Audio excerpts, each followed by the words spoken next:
আমৃত্যু ভালোবাসি তোকে সিজন 3 পর্ব 131 থেকে 140। লেখিকা ফারজানা মনে।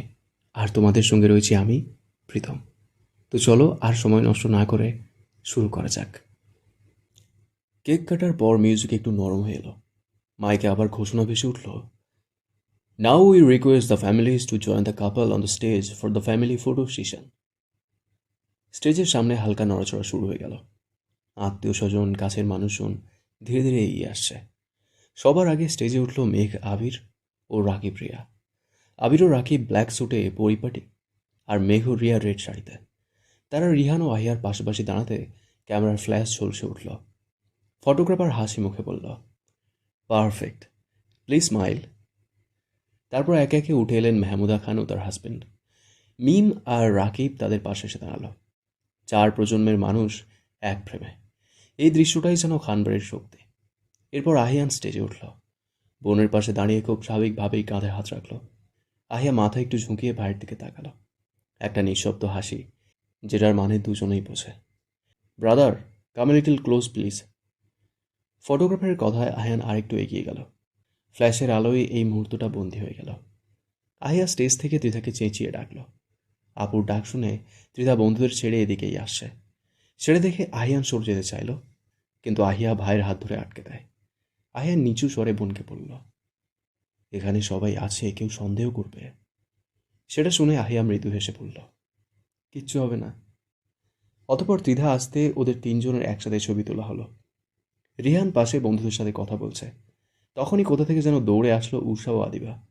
ক্যামেরাম্যান 5 ভাই বোনকে একসাথে দাঁড় করিয়ে ছবি তুলল। এক ফ্রেমে পুরো খান পরিবার হাসি, গর্ব, ভালোবাসার অগণিত গল্প নিয়ে দাঁড়িয়ে আছে।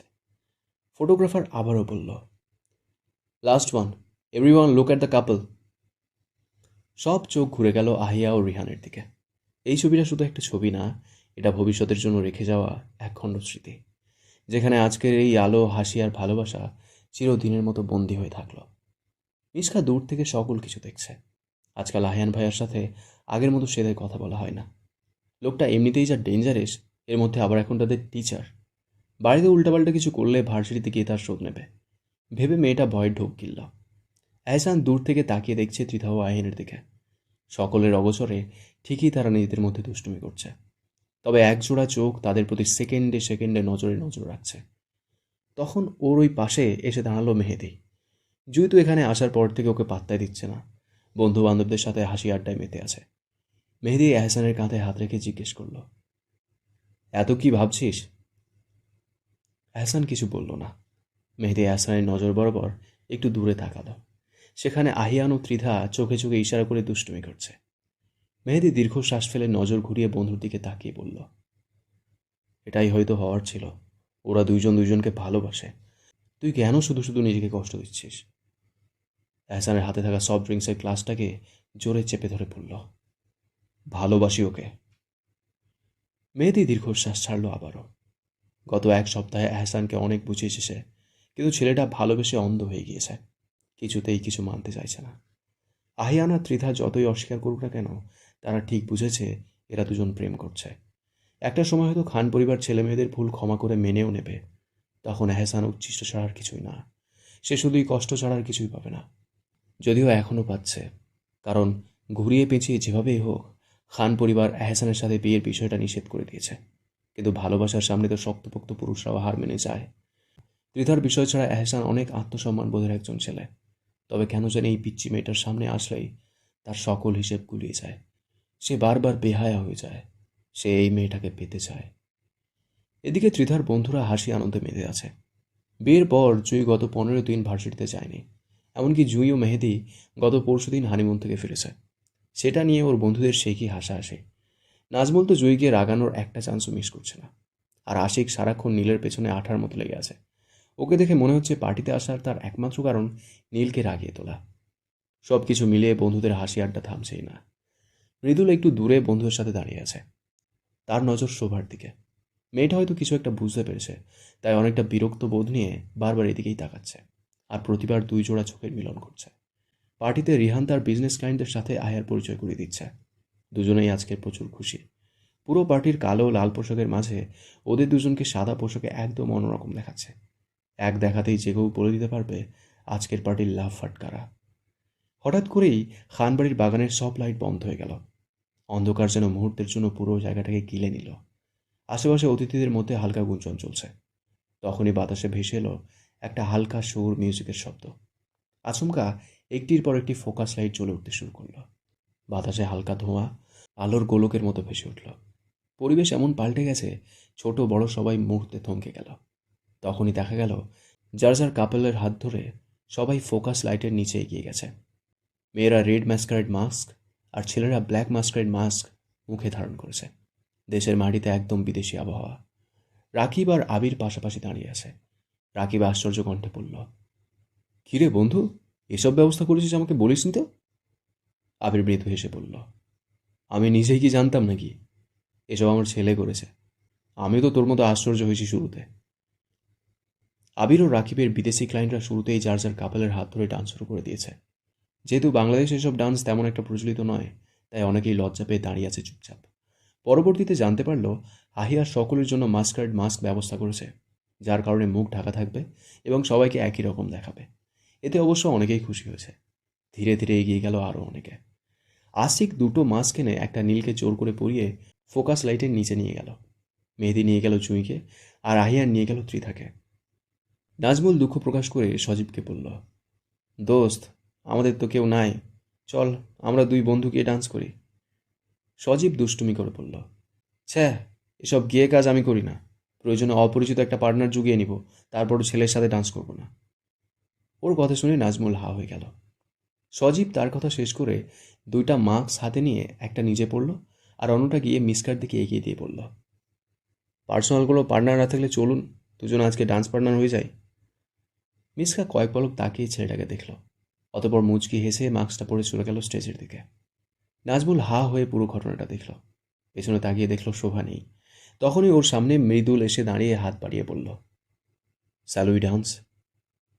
কি আর করার, অবশেষে নাজমুল এই অপরিচিত মেয়েটার হাত ধরেই ফোকাস লাইটের নিচে গিয়ে দাঁড়ালো। এদিকে বল ডান্স থেকে বাদ পড়ল না আবির মেঘ, তানভীর বন্যা, আদি রাই, রাকিব রিয়া সহ মধ্যবয়স্ক সকল কাপলগুলো। ছন্দে ছন্দে মিউজিক ভেসে আসছে। হালকা হাওয়ার মতন চাইছি এসো এখন, করছে তোমায় দেখে অল্প বেমানি মন, বাঁধব তোমার সাথে আমি আমার জীবন, আমি তোমার কাছে রাখব আজ মনের কথা হাজার, দিয়ে তোমার কাজল আঁকবো আজ সারা দিনটা আমার। তুমি বৃষ্টি হয়ে নামলে, তুমি বৃষ্টি হয়ে নামলে আর কমলো চিন্তা আমার, আমি তোমার কাছে রাখবো আজ মনের কথা হাজার, দিয়ে তোমার কাজল আঁকবো আজ সারা দিনটা আমার। ত্রিধা আর আহিয়ান একজন আরেকজনের দিকে ঘোর লাগা দৃষ্টিতে তাকিয়ে আছে। মনে হচ্ছে মুহূর্তটা থমকে গেছে। মেয়েটা শুরুতে ফ্যামিলির ভয়ে আসতে চায়নি ডান্স ফ্লোরে, কিন্তু এখন আহিয়ান ভাইয়ের ছোঁয়ায় যেন সে সব ভুলে গেছে। লোকটা যে এত ভালো ডান্স করতে পারে সেটাও তো ত্রিধা জানতই না। এদিকে শোভা মৃদুল সেই কখন থেকে মৃদু কণ্ঠে ঝগড়াই করে যাচ্ছে। শোভার একটাই অভিযোগ, মৃদুল কেন তাকে জোর করে ডান্স করতে আনলো। তার বয়ফ্রেন্ড জানলে তাকে মেরেই ফেলবে। কিন্তু মৃদুল তো ছাড়ার পাত্র না। সে শোভাকে জোর করে নিজের সাথে নাচানোর চেষ্টা করছে। মেয়েটাকে পালিয়ে যাওয়ার কোনো সুযোগই দিচ্ছে না। অন্যদিকে সকলের কেন্দ্রবিন্দু হোয়াইট কাপল রিহান ও আহিয়া। হাতে হাত রেখে ডান্স করার পরিবর্তে কেঁদেই যাচ্ছে। এই কান্না কোনো কষ্টের কান্না নয়, এটা পূর্ণতার কান্না। খুশিতে দুজনের একজনও চোখের পানি ধরে রাখতে পারছে না। দুজন পাগলের মতো কাঁদতে কাঁদতে হাসছে। রিহান এক নজর তাকালো সকলের দিকে। ফোকাস লাইট ব্যতীত চারদিকে সব অন্ধকার। কেউ কারোর দিকে তাকিয়ে নেই। সবাই যার যার মতো গানের ছন্দে তাল মেলাতে ব্যস্ত। এই সুযোগে রিহান আহিয়াকে নিজের বুকের ভেতর শক্ত করে জড়িয়ে ধরল। আহিয়া নিজেও ভালোবাসার মানুষটাকে পেয়ে খুশিতে টুকরে কেঁদে উঠল। আবার পাগলিটা কাঁদতে কাঁদতে হাসছে। কাঁদতে কাঁদতে হাসার গভীরতা একমাত্র পূর্ণতা পাওয়া লোকগুলোই বুঝবে। ফোকাস লাইটের নিচে প্রতিটি কাপল যেন নিজেদের স্বপ্নের দেশে ঢুকে গেছে। কেউ আপনাকে অপরের দিকে চোখ মেলাচ্ছে, কেউ পায়ের সাথে তাল মিলিয়ে যাচ্ছে। আলো, সঙ্গীতের রঙে সব মিলিয়ে বাগানে যেন একটা স্বপ্নের জগৎ। মিউজিকের সাথে আলোর নাচ, মুখে মাস্কের খেলা, সব মিলিয়ে এই ডান্স শুধু পার্টির মজা নয়, এটা ভিজুয়াল জাদু যা সবার মনে লেগে থাকবে। মিউজিক শেষ। কয়েক সেকেন্ডে ফোকাস লাইটের আলো ধীরে ধীরে হালকা হয়ে আসলো। কাপলরা শেষ স্টেপে একে অপরের দিকে তাকালো। হালকা হাসি, ছোট ছোট চোখে ছোট ছোট বার্তা। কেউ লজ্জা পেল না, কেউ সংকোচ পেল না, শুধু মজার আনন্দের মিলন। মিউজিক থামতে বাগানে করতালি ও উচ্ছ্বাসের ধ্বনি। সবাই একসাথে আনন্দে করতালি দিচ্ছে। ছেলেরা ও মেয়েরা একে অপরকে আলতো করে ধন্যবাদ জানালো। ফোকাস লাইটের নিচে দাঁড়িয়ে মুহূর্তটা ধারণা করছিল কেউ কেউ। ছোট ছোট ফটো ও ভিডিও। আয়ান দূর থেকে মৃদু হেসে দেখছে তার বোনের আনন্দ ও বন্ধুদের মজা। আজকের দিনটা সেরা মুহূর্ত। ফোকাস লাইটের আলো সম্পূর্ণভাবে নিভে যাওয়ায় বাগানের আলো স্বাভাবিকভাবে ফিরল। সবাই নিজে নিজের জায়গায় চলে গেছে। হাসি, আড্ডা, চেনা মুখ, আনন্দ সব মিলিয়ে বাগানটা আবারও প্রাণবন্ত ও চঞ্চল হয়ে উঠেছে। বাগানের একপাশে করা হয়েছে নানা রকমের খাবারের আইটেম। দেশি বিদেশি কোনো আইটেমই বাদ পড়েনি আজকে। আবিরের আমন্ত্রিত ফরেনার ক্লায়েন্টরা রাত 11টার মধ্যেই ডিনার সেরে বিদায় নিয়ে চলে গেছে। ওনারা যেতেই পুরো পার্টির পরিবেশ পাল্টে গেল। হালকা লাইটগুলো সব বন্ধ করে দিয়ে ডিজে লাইট চালানো হলো। আমন্ত্রিত অতিথিরা সবাই হতবাক। খানবাড়ির পার্টিতে দেশি বিদেশি দুই রকমের ব্যবস্থা রেখেছে। লাইটিংয়ের সাথে সাথে মিউজিকের পরিবর্তন ঘটল। সফট মিউজিক অফ করে আচমকা বেজে উঠল, এটা একটা বিশাল গান, এটা কি করে গাইব আমি। मस्ती है माहौल में, चाहे एक कुमारी है, सारे थक के बैठ गए पर अपनी पार्टी जारी है, पंगा तो कोई शुरू करे अपनी भी गरारी है, जिम्मी चू के नोख पर रखी दुनिया सारी है, रखी दुनिया सारी है, अरे अभी तो पार्टी शुरू हुई है। এই গানটা তো শুনেছো সবাই। গান শুরু হতে না হতে বাগান জুড়ে উচ্ছ্বাস ছড়িয়ে পড়ল। ডিজে লাইটের রঙিন ঝলসানিতে তারপর যেন নেচে উঠছে। যারা এতক্ষণ চুপচাপ বসেছিল তারাও আর নিজেকে ধরে রাখতে পারল না। একদল ইয়াং ছেলেমেয়েরা সামনে চলে এলো। কেউ কেউ পার্টিতে নিজেদের মতো নাচতে ব্যস্ত, কেউ আবার হাসতে হাসতে বন্ধুদের টেনে নিচ্ছে। পুরো পরিবেশটা এখন ফুরফুরে খোলামেলা। আবির দূর থেকে দেখে হেসে ফেলল। মেঘ পাশ থেকে বলল, আপনার ছেলে বোনের এঙ্গেজমেন্টের কোনো কিছুর কমতি রাখিনি। ছেলেটা যে দায়িত্ব নিয়ে এত কিছুর আয়োজন করেছে আমাদের তো বলেনি। আবির মৃদু হেসে তাকালো একটু দূরে দাঁড়িয়ে থাকা আহেনের দিকে। বলল, ছেলেকে এঙ্গেজমেন্ট পার্টির দায়িত্ব না দিলে তো বুঝতেই পারতাম না ছেলে এত বড় হয়ে গেছে। এই তো সেদিন লন্ডন শহরে আমার হাত ধরে ঘুরে বেড়াতো। ছেলে মেয়েদের ছোটবেলার কথা মনে পড়ে মেঘের চোখের কোণে পানি জমল। তার মেয়েটা কখনো বাইরের মানুষের সাথে তেমন একটা মিশত না বললে ভুল হবে। লন্ডনের শৃঙ্খলা মেয়েটার পছন্দ ছিল না কোনো কালেই। মেঘ নিজের ছেলে মেয়েদেরকে স্কুলে নিয়ে যেত, আবার নিয়ে আসতো। একটু বড় হওয়ার পর আহিয়ান ও আহিয়া দুজনে আলাদা আলাদা কলেজে ভর্তি হয়। আহিয়ান তার মেডিকেল কলেজে একাই যেত সবসময়, কিন্তু আহিয়াকে তার বাবা অফিসে যাওয়ার সময় ড্রাইভ করে দিত, আর কলেজ শেষে ড্রাইভার আঙ্কেল নিয়ে আসতো। লেখাপড়ার ফাঁকে মেয়েটা সারাক্ষণ তাদের মায়ের আঁচলের নিচে থাকতে পছন্দ করত। কখনো খুব বেশি একা লাগলে বাংলাদেশে ভিডিও কল দিয়ে পরিবারের সাথে কথা বলতো। তারপর সে কখনো শৃঙ্খলাহীন মেয়েদের সাথে মেশেনি। দেখতে দেখতে ছোট্ট আহিয়া কত বড় হয়ে গেছে। আজ তার বিদায়ের সময় ঘনিয়ে এসেছে। আবির পাশে নজর দিতেই দেখল মেঘ ছলছল চোখে রেহানো আহিয়ার দিকে তাকিয়ে আছে। আবির বুঝতে পারল তার অর্ধাঙ্গিনীর মনের অবস্থা, তাই মুচকি হেসে কাঁধে হাত দিয়ে সান্ত্বনা দিতে বলল, কষ্ট হচ্ছে মেয়ের জন্য? আবিরের আদরের কণ্ঠে মেঘ ফুঁপিয়ে কেঁদে উঠল। আবির তড়িঘড়ি করে বলল, আহিয়ার আম্মু, এত আনন্দের দিন কান্না কেন করছো? মেয়েটা একটা পারফেক্ট লাইফ পার্টনার চয়েস করেছে, এটা তো আমাদের জন্য আনন্দের দিন। কান্না না করে ওদের জন্য দোয়া করো, সব সময় যেন এমন খুশি থাকে। মেঘ ফুঁপিয়ে কেঁদে বলল, আমার মেয়েটাকে ছেড়ে আমি কিভাবে থাকবো আহিয়ার আব্বু? আবির মৃদু হেসে ওর চোখের পানি মুছিয়ে দিয়ে বলল, 2 বছর ওয়েট করো, তারপর তোমার ছেলের বিয়ে দিয়ে আরেকটা মেয়ে এনে দিব। তখন দেখবে সে আমার ঘরটা আলোকিত করে রেখেছে। ওদের থেকে একটু দূরে দাঁড়িয়ে আছে তানভীর ও বন্যা। তানভীর দূর থেকেই বুঝতে পারলো তার বোনের মনের ভিতরের অনুভূতি। তার নিজেরও কষ্ট হচ্ছে। ছোটবেলা থেকেই ভাগ্নিটা বিদেশের বাড়িতে ছিল, কিছুদিন হলো বাড়িতে এসেছে। এর মধ্যেই তার বিয়ে হয়ে যাচ্ছে। অন্যের বাড়িতে যাওয়ার ঘন্টা বেজে উঠেছে। ত্রিধাকেও একদিন বিদায় দিতে হবে ভাবতেই তার মনের ভেতর একটা ফাঁকা ফাঁকা লাগলো।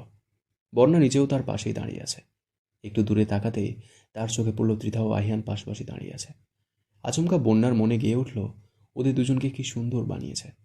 বন্যা তানভীরের উদ্দেশ্যে বলল, দেখেছেন ত্রিধার আব্বু, আমাদের তাসফিন ও ত্রিধাকে কি সুন্দর মানিয়েছে। তানভীর বন্যার দেখানো অনুযায়ী তাকালো সেদিকে। দেখল ত্রিধা ও তাসফিন একটু দূরে দাঁড়িয়ে আহিয়া ও রিহানের সাথে কথা বলছে। তারপর বন্যার উদ্দেশ্যে বলল, আমার কাছে ওদের দুজনকে ছোটবেলা থেকেই খুব ভালো লাগে। ভাইয়া রাজি থাকলে তো আর মেয়েটাকে বিয়ে দিয়ে দূরে কোথাও পাঠানোই লাগতো না, নিজের কাছেই রেখে দিতে পারতাম।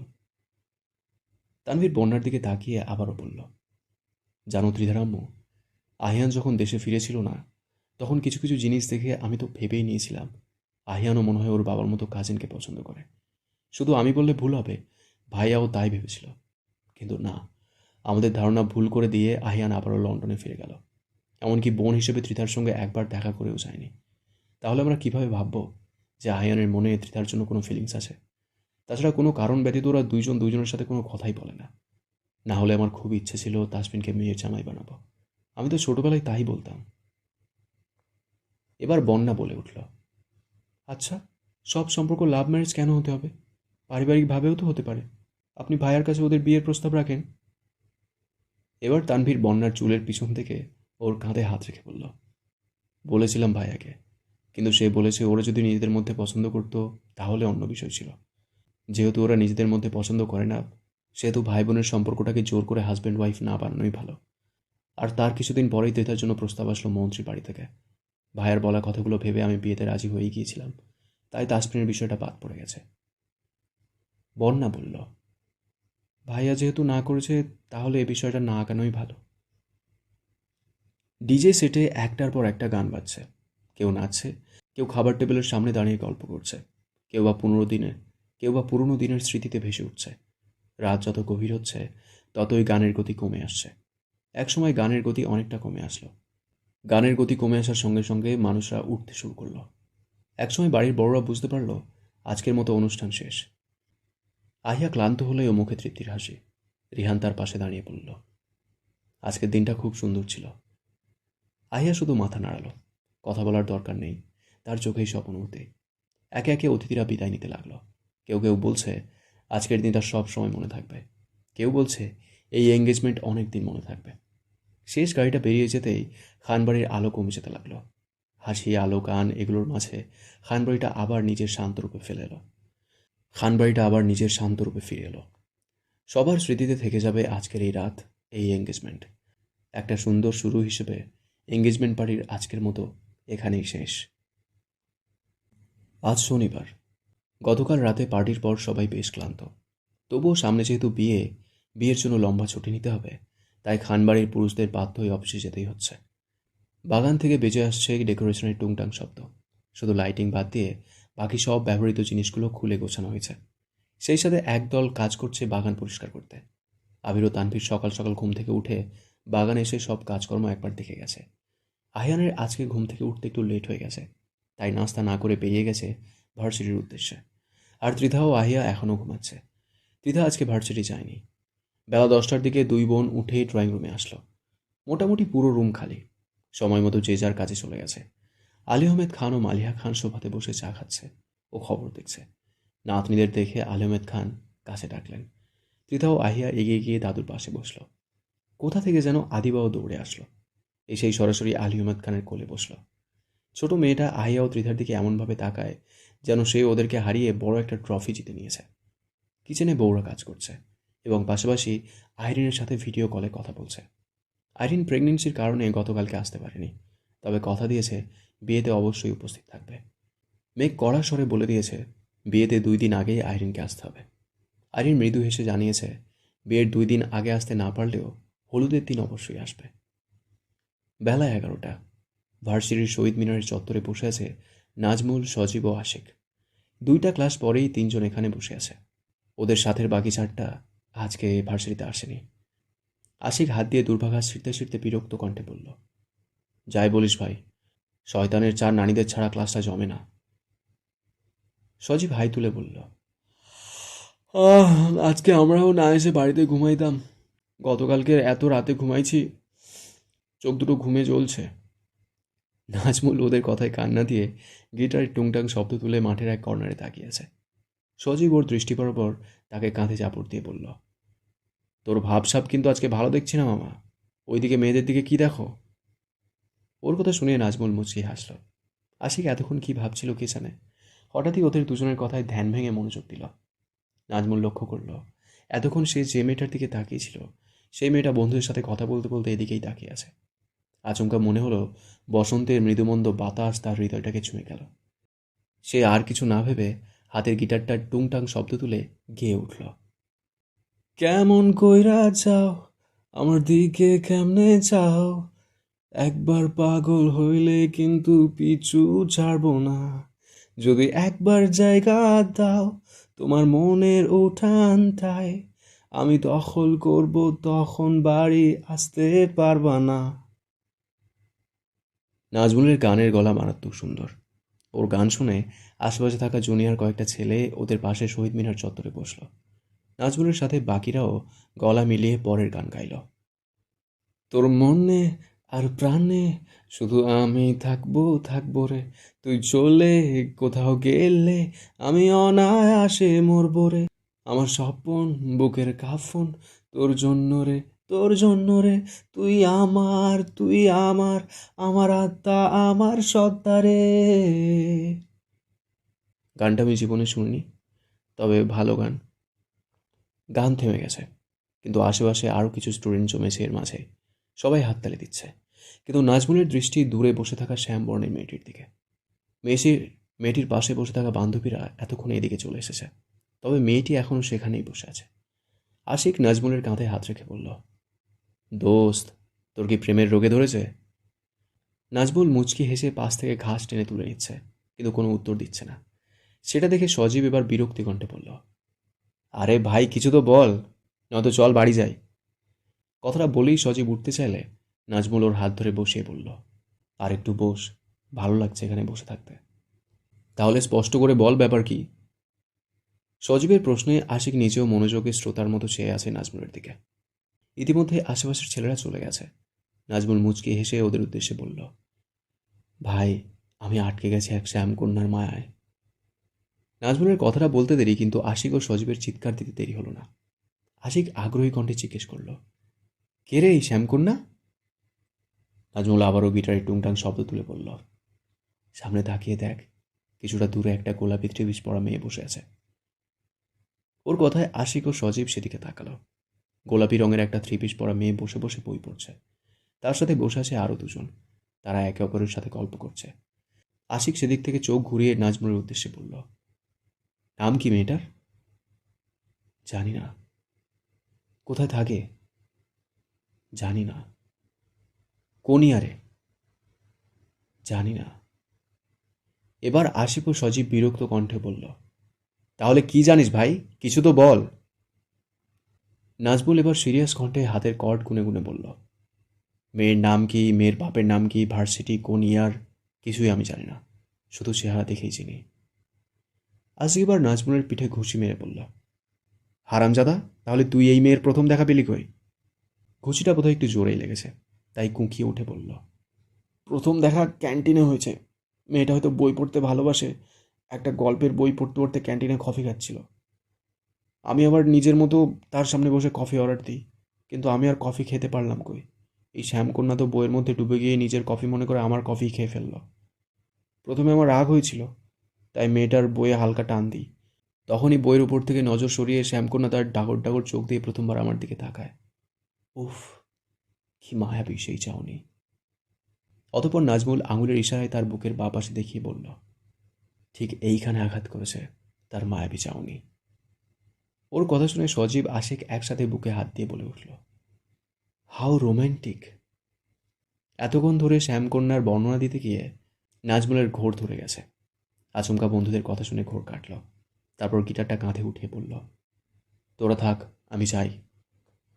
সঙ্গে সঙ্গে সজীব ও আশিক লাফিয়ে দাঁড়িয়ে পড়ল, কই যাস? নাজমুল বাঁকা হেসে বলল, শ্যামকন্যার বাড়ি খুঁজতে। ওরা দুজন ড্যাব ড্যাব করে তাকিয়ে আছে নাজমুলের দিকে। এই ছেলের মাথা পুরাই গেছে। তারপর ওরা তাকালো দূরে বসে থাকা মেয়েদের দিকে। লক্ষ্য করল তারা কেউ এখন সেখানে নেই। তার মনে হচ্ছে নাজমুল এখন মেয়েদের পিছু নেবে। ভাবা যায় বন্ধুর এখন কত পরিবর্তন এসেছে। আশিক এবার সজীবের কাঁধে হাত রেখে বলল, দোস্ত, আমাদের দ্বারা কিচ্ছু হবে না। আমাদের বুঝি সারা জীবন সিঙ্গেল থাকতেই হবে? তখনই সজীব আশিকের ভুল ধরে পড়ল। কেন, শুধু আমরা কেন? আমাদের সাথে তো আরেকজন আছে। সে হলো আমাদের লাল নীল। বেচারি রিহান ভাইকে পছন্দ করে কি ছ্যাঁকাটাই না খেলো। আহারে, বাচ্চা মেয়েটা প্রেমের আগেই ছ্যাঁকা খেলো। আশিক কি ভেবে যেন হাসতে হাসতে বলল, যা হয় ভালোর জন্যই হয়। চল গাড়ির দিকে যাই। আজকে আর ক্লাস করবো না। আগামীকালকে শাকচুনিগুলো না আসলে জোর করে বাড়ি থেকে ধরে নিয়ে আসবো। বলেই দুই বন্ধু হেসে দিল। দেখতে দেখতে দুপুর পেরিয়ে বিকেল ঘুরিয়ে এসেছে। আর 15 দিন পর বিয়ে। বিয়ের আয়োজন নিয়ে খান পরিবার এখন মহাব্যস্ত। ত্রিধা একটু আগে আয়ানকে কল দিয়েছে। আয়ান রাউন্ডে বের হয়েছে রোগী দেখতে। সেটা শুনে 2 মিনিট কথা বলে রেখে দিল। তারপর আসে আহিয়া আপুর রুমে। আহিয়া কিছুক্ষণ আগে তাকে ডেকেছে। এখন রুমে এসে দেখে রিহান ভাইয়া এক্সক্লুসিভ ডিজাইনের কিছু লেহেঙ্গা ও শাড়ির পিক পাঠিয়েছে আহিয়া আপুকে চয়েস করার জন্য। কিন্তু আহিয়া আপু তো চয়েস করার জন্য ওকে ডেকে এনেছে। আপাতত দুই বোন মিলেমিশে লেহেঙ্গা শাড়ি চয়েস করছে। আয়ার হবু শাশুড়ি রিয়া চেয়েছিল বৌমাকে সাথে নিয়ে গিয়ে নিজের চয়েসে শপিং করে দিতে, কিন্তু রিহান বলল সে নিজেই পছন্দ করে আহিয়ার সকল কিছু কিনতে চায়। ছেলের কথা অনুযায়ী রিয়া আহিয়ার সকল কিছু কেনার ভার ছেলের উপর ছেড়ে দিয়ে অন্য আয়োজনে ব্যস্ত। রায় আদিবাকে আহিয়ার রুমে খুঁজতে এসে সে নিজেও বসলো আহিয়াকে বিয়ের শাড়ি লেহেঙ্গা চয়েস করে দিতে। রাত প্রায় 8টা। সেই সন্ধ্যার আগে থেকে ত্রিধা পড়ার টেবিলে বসে আছে। সামনের মাসে এক্সাম। ঠিকমতো লেখাপড়া না করলে কয়েকটা গোল আলু পাবে এক্সামে। তাছাড়া 15 দিন পর আহিয়াপুর বিয়ে। তখন কয়েকদিন লেখাপড়ার বেশ গ্যাপ যাবে। তাই এখন রাত জেগে পড়াই ভালো। বাইকের হর্নের শব্দ পেতেই মেয়েটা বই বন্ধ করে ব্যালকনিতে ছুটে গেল। তার আহিয়ান ভাই এসেছে। গতকাল রাতের পর মানুষটার সাথে আর দেখা হয়নি। এমনিতেই সে আজকে ভার্সিটিতে যায়নি। এছাড়াও সকালবেলা ঘুম থেকে উঠতে দেরি হয়ে গেছে, কিভাবে দেখা হবে? আহিয়া বাইক নিয়ে প্রবেশ করতে করতে একবার তাকালো 3য় তলায় ব্যালকনির দিকে। প্রতিদিনের মতো আজকেও তার পরিটা দাঁড়িয়ে আছে। সে মুচকি হেসে চলে গেল পার্কিংয়ের দিকে। আয়ান ভাই নিজেও রুমে এসেছে প্রায় 10 মিনিট হয়ে গেছে। তবুও ত্রিধা এখনও তার রুমে যায়নি। অবশ্য তার যথেষ্ট একটা কারণ আছে। প্রতিদিন আয়ান ভাই বাড়িতে আসার পর ফুফি কফি নিয়ে আসে। ফুফি কফি দিয়ে যাওয়ার পর ত্রিধা যায় ওই রুমে। ভাবনার মাঝে ত্রিধা লক্ষ্য করল ফুফি কফি দিয়ে চলে যাচ্ছে। এবার সে পা টিপে টিপে হাঁটল সেই রুমে। আয়ান ভাই কফি খেতে খেতে ল্যাপটপে কিছু একটা করছিল। ত্রিধা সেটা দেখে এগিয়ে গিয়ে ওর সামনে দাঁড়ালো। অতঃপর উঁকি দিল ল্যাপটপের দিকে। কিন্তু আফসোস, কিছুই দেখতে পেল না। কারণ সে কিছু দেখার আগেই আয়ান ল্যাপটপের শাটার অফ করে দিয়েছে। ত্রিধা কাঁদো কাঁদো মুখ করে বলল, কি লুকাচ্ছেন আমার থেকে? আয়ান ত্রিধার 2 হাত ধরে নিজের সামনে বসিয়ে বলল, কিছুই না। তোর কাছে আবার কি লুকাবো? আমার ভেতরে বাইরে পুরোটাই তো তুই। আমার সকল ভাবনা, সকল কাজ সব তো তোকে ঘিরেই। ত্রিধা এবার মুচকি হাসল। সেটা দেখে আয়ান নিজেও হাসল। অতঃপর জিজ্ঞেস করল, কিরে, লেখাপড়ার কি খবর? ঠিকমতো লেখাপড়া করছিস তো? ত্রিধা মাথা উপর নিচ করে সম্মতি জানালো, খুব ভালো। ঠিকমতো পড়তে বসিস, সামনে কিন্তু এক্সাম। বোনের বিয়েতে লেখাপড়া ছেড়ে লাফাতে লাফাতে পরীক্ষায় আবার লাড্ডু মাইরেন না। ত্রিধা এবার মুখ ভোঁতা করে বলল, আমি কি এর আগে কখনো এক্সামে লাড্ডু পাইছি নাকি যে এইবার পাবো? আহেন এবার 2 আঙুলের আগা দিয়ে ওর নাক টেনে বলল, আমি কি করে জানবো? আমি কি দেশে ছিলাম নাকি? এইবার পারলে বেস্ট রেজাল্ট করে দেখা। ত্রিধা এবার মুখ ভোঁতা করে বলল, আচ্ছা, আমি এখন যাই, আমার পড়তে বসতে হবে। আয়ান বুঝল তার পাগলি বউটার অভিমান, তাই জোর করে কোলে বসিয়ে গলায় নাক ঘষে বলল, জান, রাগ করেছ? ত্রিধা গাল ফুলিয়ে বসে আছে। সেটা দেখে আয়ান শক্ত করে ওর গালে একটা চুমু দিয়ে বলল, আমার বউটা তো ব্রিলিয়ান্ট স্টুডেন্ট। তা তো আমি বিদেশের মাটিতে থেকেই জানতে পেরেছি। সে কখনোই কোনো এক্সামে লাড্ডু পায়নি, তা আমার আগে থেকেই জানা। আয়ানের কথা শুনে ত্রিধা ফিক করে হেসে দিল। অতপর মোচড়ামুচড়ি করতে করতে বলল, ছাড়ুন, কেউ চলে আসবে। আসুক, আমার বউকে আমি করে নিয়েছি, তাতে কার কি? ত্রিধা এবার হাসতে হাসতে বলল, বড় বাবার সামনে আপনার এসব কথা টিকবে তো? অবশ্যই টিকবে। প্রমাণ চাস? বলেই আহিয়ান ত্রিধাকে পাঁজা করে কোলে করে নিয়ে হাঁটা শুরু করলো। কিন্তু ত্রিধা ভয়ে তড়িহড়ি করে বলল, এই না না, আমার প্রমাণ চাই না। আপনি প্লিজ এভাবে করে বাইরে যাবেন না। ত্রিধার ভয়ের তো মুখ দেখে আহিয়ান ওকে নামিয়ে দিল। মেয়েটি যেন হাঁপ ছেড়ে বাঁচল। সেটা দেখে আহিয়ান সশব্দে হেসে উঠল। তখনই আয়ানের রুমের দরজাটি ঠাস করে শব্দ করে খুলে গেল। দুজনেই অবাক হয়ে তাকালো দরজার দিকে। সেখানে রায়ও অবাক হয়ে তাকিয়ে আছে। আহিয়ান কাকিমণিকে দেখে স্বাভাবিক কণ্ঠে বলল, ভেতরে এসো কাকিমণি। রায় কিছুটা রোবটের মতো করে ভেতরে ঢুকলো। আহিয়ান ত্রিধাকে ইশারা করে দরজা লাগিয়ে দিতে বলল। মেয়েটার হাত পা ভয়ে রীতিমতো কাঁপছে, তবুও পা টিপে টিপে গিয়ে দরজাটি লাগিয়ে দিল। রায় অবাকের চরম পর্যায়ে। রায় আহিয়ানের দিকে তাকিয়ে প্রশ্ন করল, আমি যা ভাবছি তা কি সত্যি আহিয়ান? আহিয়ান কোনো ভনিতা না করে সরাসরি বলল, হ্যাঁ কাকিমণি, আমি এই ত্রিধাকে ভালোবাসি, এমনকি আমরা দুজনে বিয়ে করেও নিয়েছি। রায়ের মাথাটা কেমন চক্কর দিয়ে উঠল। সে সঙ্গে সঙ্গে আহিয়ানের বিছানায় ধপ করে বসে পড়ল। তার মানে এই কারণেই ত্রিধা এহসানের সাথে বিয়েটা ভেঙে দিতে চাইছে। আবির ভাই ও তানভীর ভাইয়া এই কথাটা শুনে কিভাবে রিয়াকশন দেবে সেটা ভেবে তার কপাল থেকে ঘাম ঝরতে লাগলো। সেটা শুনে রায় ত্রিধার দিকে তাকালো। মেয়েটার মুখে স্পষ্ট ভয়ের ছাপ। রায় এবার আহিয়ানের দিকে তাকিয়ে জিজ্ঞেস করল, তোমরা দুজন দুজনকে পছন্দ করো ভালো কথা, কিন্তু পরিবারের কাউকে না জানিয়ে বিয়ে করা কি খুব দরকার ছিল? তোমাদের এই একটা সিদ্ধান্তে আমাদের পরিবারটা ভেঙে যেতে পারে, সেটা কি তোমরা জানো? পরবর্তীতে কি হবে সেটা ভেবে ত্রিধার চোখে পানি ঝরল। সেটা দেখে রায় ত্রিধাকে কাছে রাখল। অতঃপর মাথায় হাত বুলিয়ে আদর করে বলল, এত ভয় পাচ্ছিস কেন? আমাকে কি তোর নাটক সিনেমার কুটনি কাকিমা মনে হয়? ত্রিধা জবাবে কিছুই বলল না। আহিয়ানের বেশ রাগ হচ্ছে মেয়েটার উপর। সামান্য কারণে এত কান্নাকাটির কি আছে? ভয় পাওয়ার বা কি আছে? তার সামান্য একটু কান্নার কারণে আরেকজনের হৃদয়ে যে তোলপাড় চলে, সেটা কি সে জানে? ত্রিধার ভয়ের তো মুখ দেখে রায় ফিক করে হেসে দিল। অতঃপর হাসতে হাসতে ওর গালের পানি মুছে দিয়ে বলল, এত ভয় পাওয়ার কিছু নেই, আমি কাউকে কিছু বলবো না। ত্রিধাবার মাথা তুলে তাকিয়ে জিজ্ঞেস করল, সত্যি কাকিমণি? রায় এবার কিছুটা আশ্বস্ত করল। তারপর আহিয়ানের দিকে তাকিয়ে বলল, পছন্দ করাটা স্বাভাবিক, কিন্তু বিয়ে করাটা। আহিয়ান কিছুটা সামনে এগিয়ে আসলো। অতঃপর সেদিনের ঝড় বৃষ্টির রাত থেকে শুরু করে এই পর্যন্ত যা যা হয়েছে সব কিছু সংক্ষেপে বলল। রায় রীতিমতো স্তব্ধ। বাড়ির দুটো ছেলে মেয়ে এত বড় বিপদে পড়েছে, কিন্তু তারা কিছুই জানতে পারল না। তবে এখন পরিবার পুরো বিষয়টাকে কিভাবে নেবে সেটা নিয়েই সে বেশ চিন্তিত। তখনই শোনা গেল, কাকিমণি, আমাকে আর একটা বছর সময় দাও। এই এক বছরের মধ্যে আমি নিজেকে গুছিয়ে নেব। তারপর এ বিষয়ে বাবা ও মামার সাথে কথা বলবো। তারপর তোমাদের মেয়ের হাত চেয়ে নেব। এর আগে বাবা জানলে কিছুতেই মেনে নেবে না। রায় মনে মনে বেশ চিন্তিত, তবে বাড়ির ছেলেকেও বেশ বিশ্বাস করে, কারণ রায় জানে আহিয়ান তার কথা ঠিকই রাখবে। তাই সে মুচকি হেসে বলল, আচ্ছা, আমি কাউকে কিছুই বলবো না, তবে বাড়িতে একটু সাবধানে থেকো, যাতে কারো নজর না পড়ে সময়ের আগে। ত্রিধা খুশি হয়ে বলল, ধন্যবাদ কাকিমণি। রায় এবার স্বাভাবিক কণ্ঠে বলল, যেহেতু তোদের বিয়েটা জোর করে হয়েছিল, এখন তোরা এই সম্পর্কে খুশি তো? ত্রিধা কিছু বলল না। লজ্জায় তার মাথা নুইয়ে গেল। রায় তার উত্তর পেয়ে গেছে। আহিয়ান এবার বলল, তুমি কি জন্য এসেছিলে সেটা তো বললে না। রায় এবার সোজা হয়ে দাঁড়িয়ে বলল, গতকাল রাতে পার্টিতে বল ডান্সের সময় আমিও তোমার চাচ্চু তোমাদের পাশেই ছিলাম। আমার একটুও ভুল হয়নি নিজের বাড়ির ছেলে মেয়েকে চিনতে। তখনই তোমাদের দেখে আমার কিছুটা সন্দেহ হয়। তারপর আমি খেয়াল করি তোমাদের। তারপর একটু আগে তুমি যখন আসলে, তখন আমার কেন জানি মনে হয়েছিল এই রুমে আসলেই ত্রিধাকে পাবো এবং আসল বিষয়টা জানতে পারবো। আর দেখো, তাই হলো। কিন্তু তোমরা চিন্তা করো না, তোমরা যতদিন না চাও এ বিষয়ে আমি কাউকে কিচ্ছু বলবো না। সবটা শুনে আয়ার মৃদু কণ্ঠে বলল, হুম।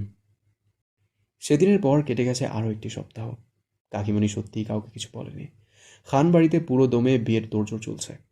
ত্রিধা পড়ার ফাঁকে ফাঁকে বিয়ের আয়োজনে অংশগ্রহণ করছে। আহিয়ান হসপিটালের পাশাপাশিও নিজের বোনের বিয়ের দায়িত্ব নিচ্ছে। আহিয়া ও রিহানের কথাবার্তা আগে থেকে একটু কম হয়। রিহান বিয়ের উপলক্ষে সামনের সপ্তাহে 7 দিন ছুটি কাটাবে, তাই অ্যাডভান্স কাজকর্মগুলো করে রাখছে। শুধু আহিয়া না, তার বন্ধুবান্ধবের সাথেও এখন আগের মতো আড্ডা দেওয়া হয় না। তাই সে ছুটির দিনেও একগাদা ফাইল নিয়ে বসে পড়ে ল্যাপটপের কাছে। রাকিব অবশ্যই অনেকবার বলেছে যে অফিসের স্টাফ আছে অনেক, তার এখন এগুলো না করলেও চলবে। তার জবাবে রিহান বলেছে, আমার কাজের দায়িত্ব যদি আমি না নিই তাহলে স্টাফরা কি দায়িত্ব নেবে? এই কথা শুনে রাকিব আর কিছু বলেনি। তার ছেলের কাজের প্রতি এত মনোযোগ দেখে সে খুশি হয়েছে। আজ রবিবার। বিয়ের শপিং নিয়ে বাড়ির মহিলারা বেশ ব্যস্ত। এর মধ্যে লন্ডন থেকে বিশেষ অতিথির আগমন ঘটবে, সেটা নিয়েও বেশ তোড়জোড় চলছে। দীর্ঘ 12টি বছর আবির তার ফ্যামিলিকে নিয়ে বিদেশে কাটিয়েছে। সেখানে অনেকের সাথেই তার বেশ ভালো সম্পর্ক। তাদের মধ্যে মিলার পরিবার অন্যতম। জন মিলার নামক এক ব্যক্তি আবিরের পাশের ফ্ল্যাটে থাকত। এতদিনে তাদের বন্ধুত্ব হয়েছে বেশ। জন মিলারের স্ত্রী সোফিয়া মিলার আহিয়া ও আহানকে নিজের ছেলেমেয়ের মতো ভালোবাসত। আহিয়ার বিয়ের কথা শুনে জন মিলার পুরো পরিবার নিয়ে প্রথমবারের মতো বাংলাদেশে আসছে। তাছাড়াও ওনার ছেলে ইথান ও আহিয়ান একসঙ্গেই মেডিকেল কলেজে পড়তো। সেই সূত্রে তারাও খুব ভালো বন্ধু। ইথানের ত্রিধার বয়সে একটা বোন আছে, যার নাম এমিলি মিলার। আজ রাত 10টার ফ্লাইটে মিলার ফ্যামিলি বাংলাদেশে আসছে। আবির অফিস থেকে ফিরেই ফ্রেশ হয়ে আহিয়ানের মেডিকেলের উদ্দেশ্যে রওনা দিল। সেখান থেকে ছেলেকে নিয়ে এয়ারপোর্টে যাবে মিলার ফ্যামিলিকে রিসিভ করতে। মেঘ বন্যা ও রায়ের সাহায্যে লন্ডনের বিখ্যাত ডিশগুলো রান্না করছে, যাতে তাদের এখানে এসে খাবার খেতে কোনো অসুবিধা না হয়। বাড়িতে মেহমান আসবে সেটা রেখে কি আর ঘুমাতে যাওয়া যায়? তাই পুরো খান পরিবার ড্রয়িং রুমে বসে আছে মিলার ফ্যামিলিকে স্বাগতম জানানোর জন্য। দেখতে দেখতে রাত 10টা বেজে গেল। এর মধ্যেই কলিং বেল বেজে উঠল। মেঘ গিয়ে দরজা খুলে দিতেই এমিলি দৌড়ে এসে মেঘকে জড়িয়ে ধরে বলল, hello aunty, how are you? Megh মুচকি হেসে কুশলাদি বিনিময় করল। এমিলি এগিয়ে আসতেই মেঘ তাদেরকে নিয়ে ড্রয়িং রুমের দিকে হাঁটল এবং সকলের সঙ্গে পরিচয় করিয়ে দিল। ত্রিধা এমিলিকে দেখে কপাল কুঁচকাল। মেয়েটি টি শার্ট ও জিন্স পরা, সাদা ধবধবে চেহারা, কাঁধ অব্দি চুলগুলো রিবন্ডিং করা। মেঘ মুচকি হেসে সুফিয়া মিলারের সাথে সবার পরিচয় করিয়ে দিল। তারা সবাই মুচকি হেসে সবার সঙ্গে কুশলাদি বিনিময় করল। আকলিমা খান, হালিমা খান ও মালিয়া খান তাদের মুখে ভাঙা ভাঙা বাংলা শুনে বেশ অবাক হয়েছে, আবার অনেকটা খুশি হয়েছে। ওনাদের সাথে সারাদিন ইংরেজিতে কথা বলার মতো ধৈর্য বাড়ির কারণেই। তখনই ইথান এসে সকলের উদ্দেশ্যে বলল, hello guys, I am Ethan. Tanvir হাত বাড়িয়ে হ্যান্ডশেক করে বলল, নাইস টু মিট ইউ। এভাবেই চলল ওদের পরিচয় পর্ব। দীর্ঘক্ষণ জার্নি করার পর তারা এখন ক্লান্ত। এমিলি তো আসার পর থেকে আহিয়ার সাথে এটা সেটা বলেই যাচ্ছে। মেঘ তাদের জন্য 3 তলায় 3টা রুমের ব্যবস্থা করেছে। তারা ফ্রেশ হয়ে রাত প্রায় 1টার দিকে ডিনার করতে বসল। অবশ্য তারা নয়, পুরো খান পরিবার তাদের জন্য অপেক্ষা করছে। সকলেই ডিনার করতে বসেছে। জন মিলার বাঙালি আপ্যায়ন দেখে অনেক খুশি। অতঃপর সে আবিরের উদ্দেশ্যে বলল, আবির, তোমাদের আপ্যায়নে আমরা অনেক খুশি। ওর কথা শুনে আবির মৃদু হাসল। অতঃপর ইথান মেঘের দিকে তাকিয়ে বলল, আন্টি, বাংলাদেশে এসেছি তোমার হাতে বেঙ্গলি ফুড খেতে। তুমি চাইনিজ ফুড কেন খুব করেছ? শোভার মনটা আজ বেশ খারাপ। আজকাল বাড়িতে অহরহ বিয়ের প্রস্তাব লেগেই আছে। যেহেতু বাবা বেঁচে নেই, তাই ঘরের সম্মান বজায় থাকতে থাকতে মা বিয়ে দিয়ে দিতে চায়। গতকাল একটা বিয়ের প্রস্তাব এসেছে। ছেলেরা অনেক ধনী না হলেও মধ্যবিত্তের চেয়েও উঁচু শ্রেণীর। ছেলের বাবার নিজস্ব বিজনেস আছে। ছেলে নিজেও বাবার বিজনেস সামলায়। বাবা মার একমাত্র সন্তান। তারা নাকি শোভাকে বিয়ের পর লেখাপড়া করাতে চায়। শোভার লেখাপড়া নিয়ে তাদের কোনো সমস্যা নেই। এসব শুনে ওর মা ও ভাই বোনেরা পাত্রকে বেশ পছন্দ করেছে। তাছাড়াও ছেলেও নাকি দেখতে শুনতে ভালো। গতকাল ছেলের মা বাবা এসে মেয়ে দেখে গেছে। তারা চায় দুই পরিবারের কথায় কাজে মিললে খুব শীঘ্রই পারিবারিকভাবে বিয়ের আয়োজন করবে। তারপর শোভার লেখাপড়া শেষ হলে না হয় অনুষ্ঠান হবে। ছেলে নাকি ছবি দেখেই শোভাকে পছন্দ করেছে, তাই আলাদা করে এসে সে আর মেয়ে দেখতে চায় না। সব ঠিকঠাক হলে একেবারে বিয়ের দিনে আসবে। এতে হয়তো ছেলেকে মেয়েরও দেখা হবে না, কিন্তু শোভার এতে কোনো মাথা ব্যথা নেই। বিয়ের জন্য সে কোনো পাত্রকে দেখতেও চায় না। তার মন তো পড়ে আছে অন্য জায়গায়। তার মিস্টার রং নাম্বার গত 1 সপ্তাহ ধরে ব্যস্ততার কারণে তাকে তেমন একটা কল দিচ্ছে না। শোভা নিজের ইচ্ছায় টেক্সট অথবা কল দিলে লোকটা কেমন জানি অ্যাভয়েড করে। এখন আর আগের মতো ঘন্টায় ঘন্টায় কল দিয়ে কথা বলে না। তাহলে কি সবাই ঠিকই বলে রং নাম্বারগুলো কখনো রাইট নাম্বার হয় না? মানুষটা কি তার সাথে টাইম পাস করেছে এতদিন? এখন আর ভালো লাগছে না বলে কল দিয়ে কথা বলে না। কথাগুলো ভাবনায় আসতেই মেয়েটার প্রচুর কান্না পাচ্ছে। ওর মন খারাপ দেখে ত্রিধা সহ বাকি বন্ধুরা বারবার জিজ্ঞেস করছে কি হয়েছে। যদিও মেয়েটা শুরুতে কিছু বলতে চায়নি, তবে বাধ্য হয়ে এখন সবাইকে সবটা বলতেই হলো। নাজবুল খানিকটা রেগে গিয়ে বলল, এসব বেয়াদব ছেলেগুলোর জন্যই ছেলে জাতির এত বদনাম। বেয়াদবটার নাম কি বল? কোথায় থাকে? কষ্টের মাঝেও এখন শোভার চোখে রাগ দেখা গেল। সে রাগী চোখে তাকিয়ে বলল, একদম ওনাকে বেয়াদব বলবি না। নিশ্চয়ই কোনো সমস্যা আছে তাই এমনটা করছে। ব্যস্ততা শেষ হলে আমাকে ঠিক আগের মতো আবার সময় দেবে। এত কিছুর পরেও শোভার মুখে এই কথা শুনে আশিক বলল, হায় রে মাইয়া মানুষ, এত পীড়িত কই রাখস তোরা? ওই ছেলে আর ফিরবো না। এতদিন হাতে অনেক সময় ছিল তাই তোর পেছনে সময় ব্যয় করেছে। খোঁজ নিয়ে দেখ, নতুন কাউকে পেয়ে গেছে তাই তোকে ভুলে গেছে। ওর কথা শুনে মেয়েটা কেঁদে দিল। সেটা দেখে জুই আশিককে থমকে দিল, আন্দাজে কথা বলিস কেন? হতেও তো পারে ভাইয়া কোনো সমস্যায় আছে। সজীব জুঁয়ের উদ্দেশ্যে বলল, ওর রং নাম্বারের প্রেমিক তোর কোন জন্মের ভাই? এত দরদ দেখাচ্ছিস যে? শোন সজীব, এটা একটা বেসিক ম্যানার্স। রক্তের ভাই ছাড়া আর কাউকে ভাই ডাকা যাবে না এমন কিন্তু কোথাও লেখা নেই। তাছাড়া আমাদের নবীজি বলেছে মুসলমানরা একে অপরের ভাই ভাই। তাইলে তোর জামাইরে গিয়া তুই ভাই ডাক। এসব কথা শুনে জুয়ের মেজাজ প্রচণ্ড গরম হচ্ছে। সে কিছু বলবে তার আগেই নাজমুল সবগুলোকে ধমকে পড়ল। ওই, তোরা চুপ করবি? অতঃপর শোভার দিকে তাকিয়ে বলল, আপা, দয়া করিয়ে আপনার ভদ্র প্রেমিকের নাম ঠিকানাটা দেওয়া যাবে? ওর এমন বিনীত কণ্ঠস্বর শুনে সকলেই অদ্ভুত নয়নে তাকালো। শোভা ফুঁপিয়ে কেঁদে উঠে বলল, আমি জানি না তার নাম ঠিকানা। আহা, কত ভদ্রলোকের সাথে প্রেম করিয়াছেন আমাদের আপা, এখন এত বড় শহরে আমরা তাহাকে কোথায় খুঁজিয়া পাইব? ত্রিধা হাতের স্কেলটা দিয়ে নাজমুলের বাহুতে একটা চাপড় মেরে বলল, সিরিয়াস মুহূর্তেও তোর মজা করা যায় না, তাই না? নাজমুল ব্যথাতুর আর্তনাদ করে বলল, আহ, শয়তানের নানি ত্রিধারানী ব্যথা পাইছে অনেক। ব্যথা পাওয়ার জন্যই তো দিয়েছি। নাজমুল এবার শোভার দিকে তাকিয়ে স্বাভাবিক কণ্ঠে বলল, তোর পেয়ারের রং নাম্বারের নাম্বারটা দিত, দেখি কিছু করতে পারি কিনা। শোভা প্রশ্নবোধক দৃষ্টিতে তাকালো নাজমুলের দিকে। সেটা দেখে নাজমুল ভ্রুযুগল কুঁচকে বলল, নাম্বার দিতে না চাইলে ঘটকের আনা পাত্রকে বিয়ে করে মর ছেমরি। ওর কথা শুনে শোভা আর কিছুই বলল না। চুপচাপ নিজের হাতের ফোনটা এগিয়ে দিল নাজমুলের দিকে। নাজমুল নাম্বারটা নিয়ে বলল, তোরা থাক, আমাকে যেতে হবে। সেটা শুনে আশিক বলল, আমিও যাব, চল একসাথে যাই। নাজমুল আশিককে থামিয়ে দিয়ে বলল, আমি আমার শ্যামকন্যার কাছে যাই, তুই কই যাবি? আশিক দাঁত কেলিয়ে হেসে বলল, যা তাহলে, দেখিস জুনিয়র আপার হাতে আবার ঝাড়ু পেটা খাস না। ধীরে ধীরে সকলেই যাচ্ছে তাদের গন্তব্যে, তাই শোভা নিজেও চলল বাড়ির দিকে। সত্যি বলতে আজকে বাড়িতে যেতে ইচ্ছে করছে না। বাড়িতে গেলে নিশ্চয়ই আবারও বিয়ে নিয়ে আম্মু চোরাচুরি করবে। বাড়িটা এখন নরক মনে হয়, কিন্তু তার যে আর কোনো ঠিকানা নেই। ভরসার মানুষটাও যে হাত ছেড়ে চলে গেছে। মেয়েটা আকাশের দিকে তাকিয়ে একটা দীর্ঘশ্বাস ফেলল।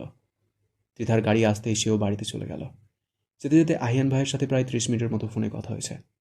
এদিকে নাজমুল বাইকের গতি কমিয়ে ছুটল তার শ্যামকন্যার পিছু পিছু। হৃদি ভার্সিটির পেছনে রাস্তার গলি দিয়ে হেঁটে যাচ্ছিল টিউশন পড়াতে।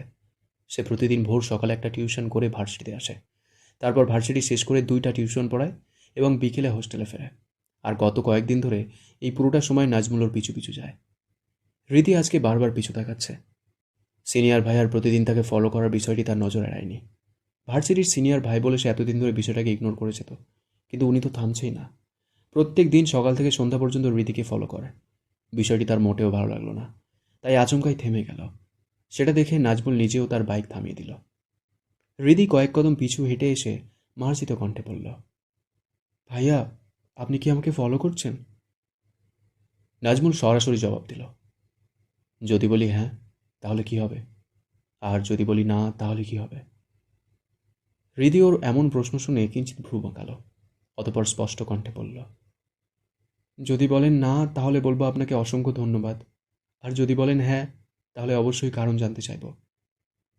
নাজমুল মুচকি হাসল মেয়েটার সাহস দেখে।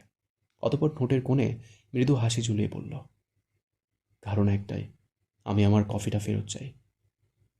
হৃদি আশ্চর্য কণ্ঠে বলল, কি? হ্যাঁ ম্যাম, এত তাড়াতাড়ি ভুলে গেলেন? ওই যে সেদিন ক্যান্টিনে বসে উপন্যাসের মাঝে ডুবে গিয়ে আমার কফিটা কেড়ে খেয়েছিলেন, আমি সেই কফিটার কথাই বলছি। হৃদি জানে সিনিয়র ভাইটা হেয়ালি করে কথা বলছে, তবুও সে কোনো ঝামেলায় পড়তে চায় না। ভেবে বলল, সেদিনের বিষয়টা একটা মিস্টেক ছিল, তার জন্য আমি আন্তরিকভাবে দুঃখিত। আমি আপনার কফির দাম দিয়ে দিচ্ছি। বলেই সে ব্যাগে হাত দিয়ে টাকা বের করতে চাইল। ঠিক তখনই শোনা গেল পুরুষালী গম্ভীর কণ্ঠস্বর, টাকার গরম দেখিও না মেয়ে, 1 কাপ কফির 20 টাকার জন্য আমি প্রতিদিন 500 টাকার তেল খরচ করে তোমার পিছনে ঘুরে বেড়াই না। হৃদি এবার দুহাত ভাঁজ করে বেঁধে বলল, তাহলে কেন ঘুরে বেড়ান? নাজমুল ইতিমধ্যে বাইক থেকে নেমে দাঁড়িয়েছে।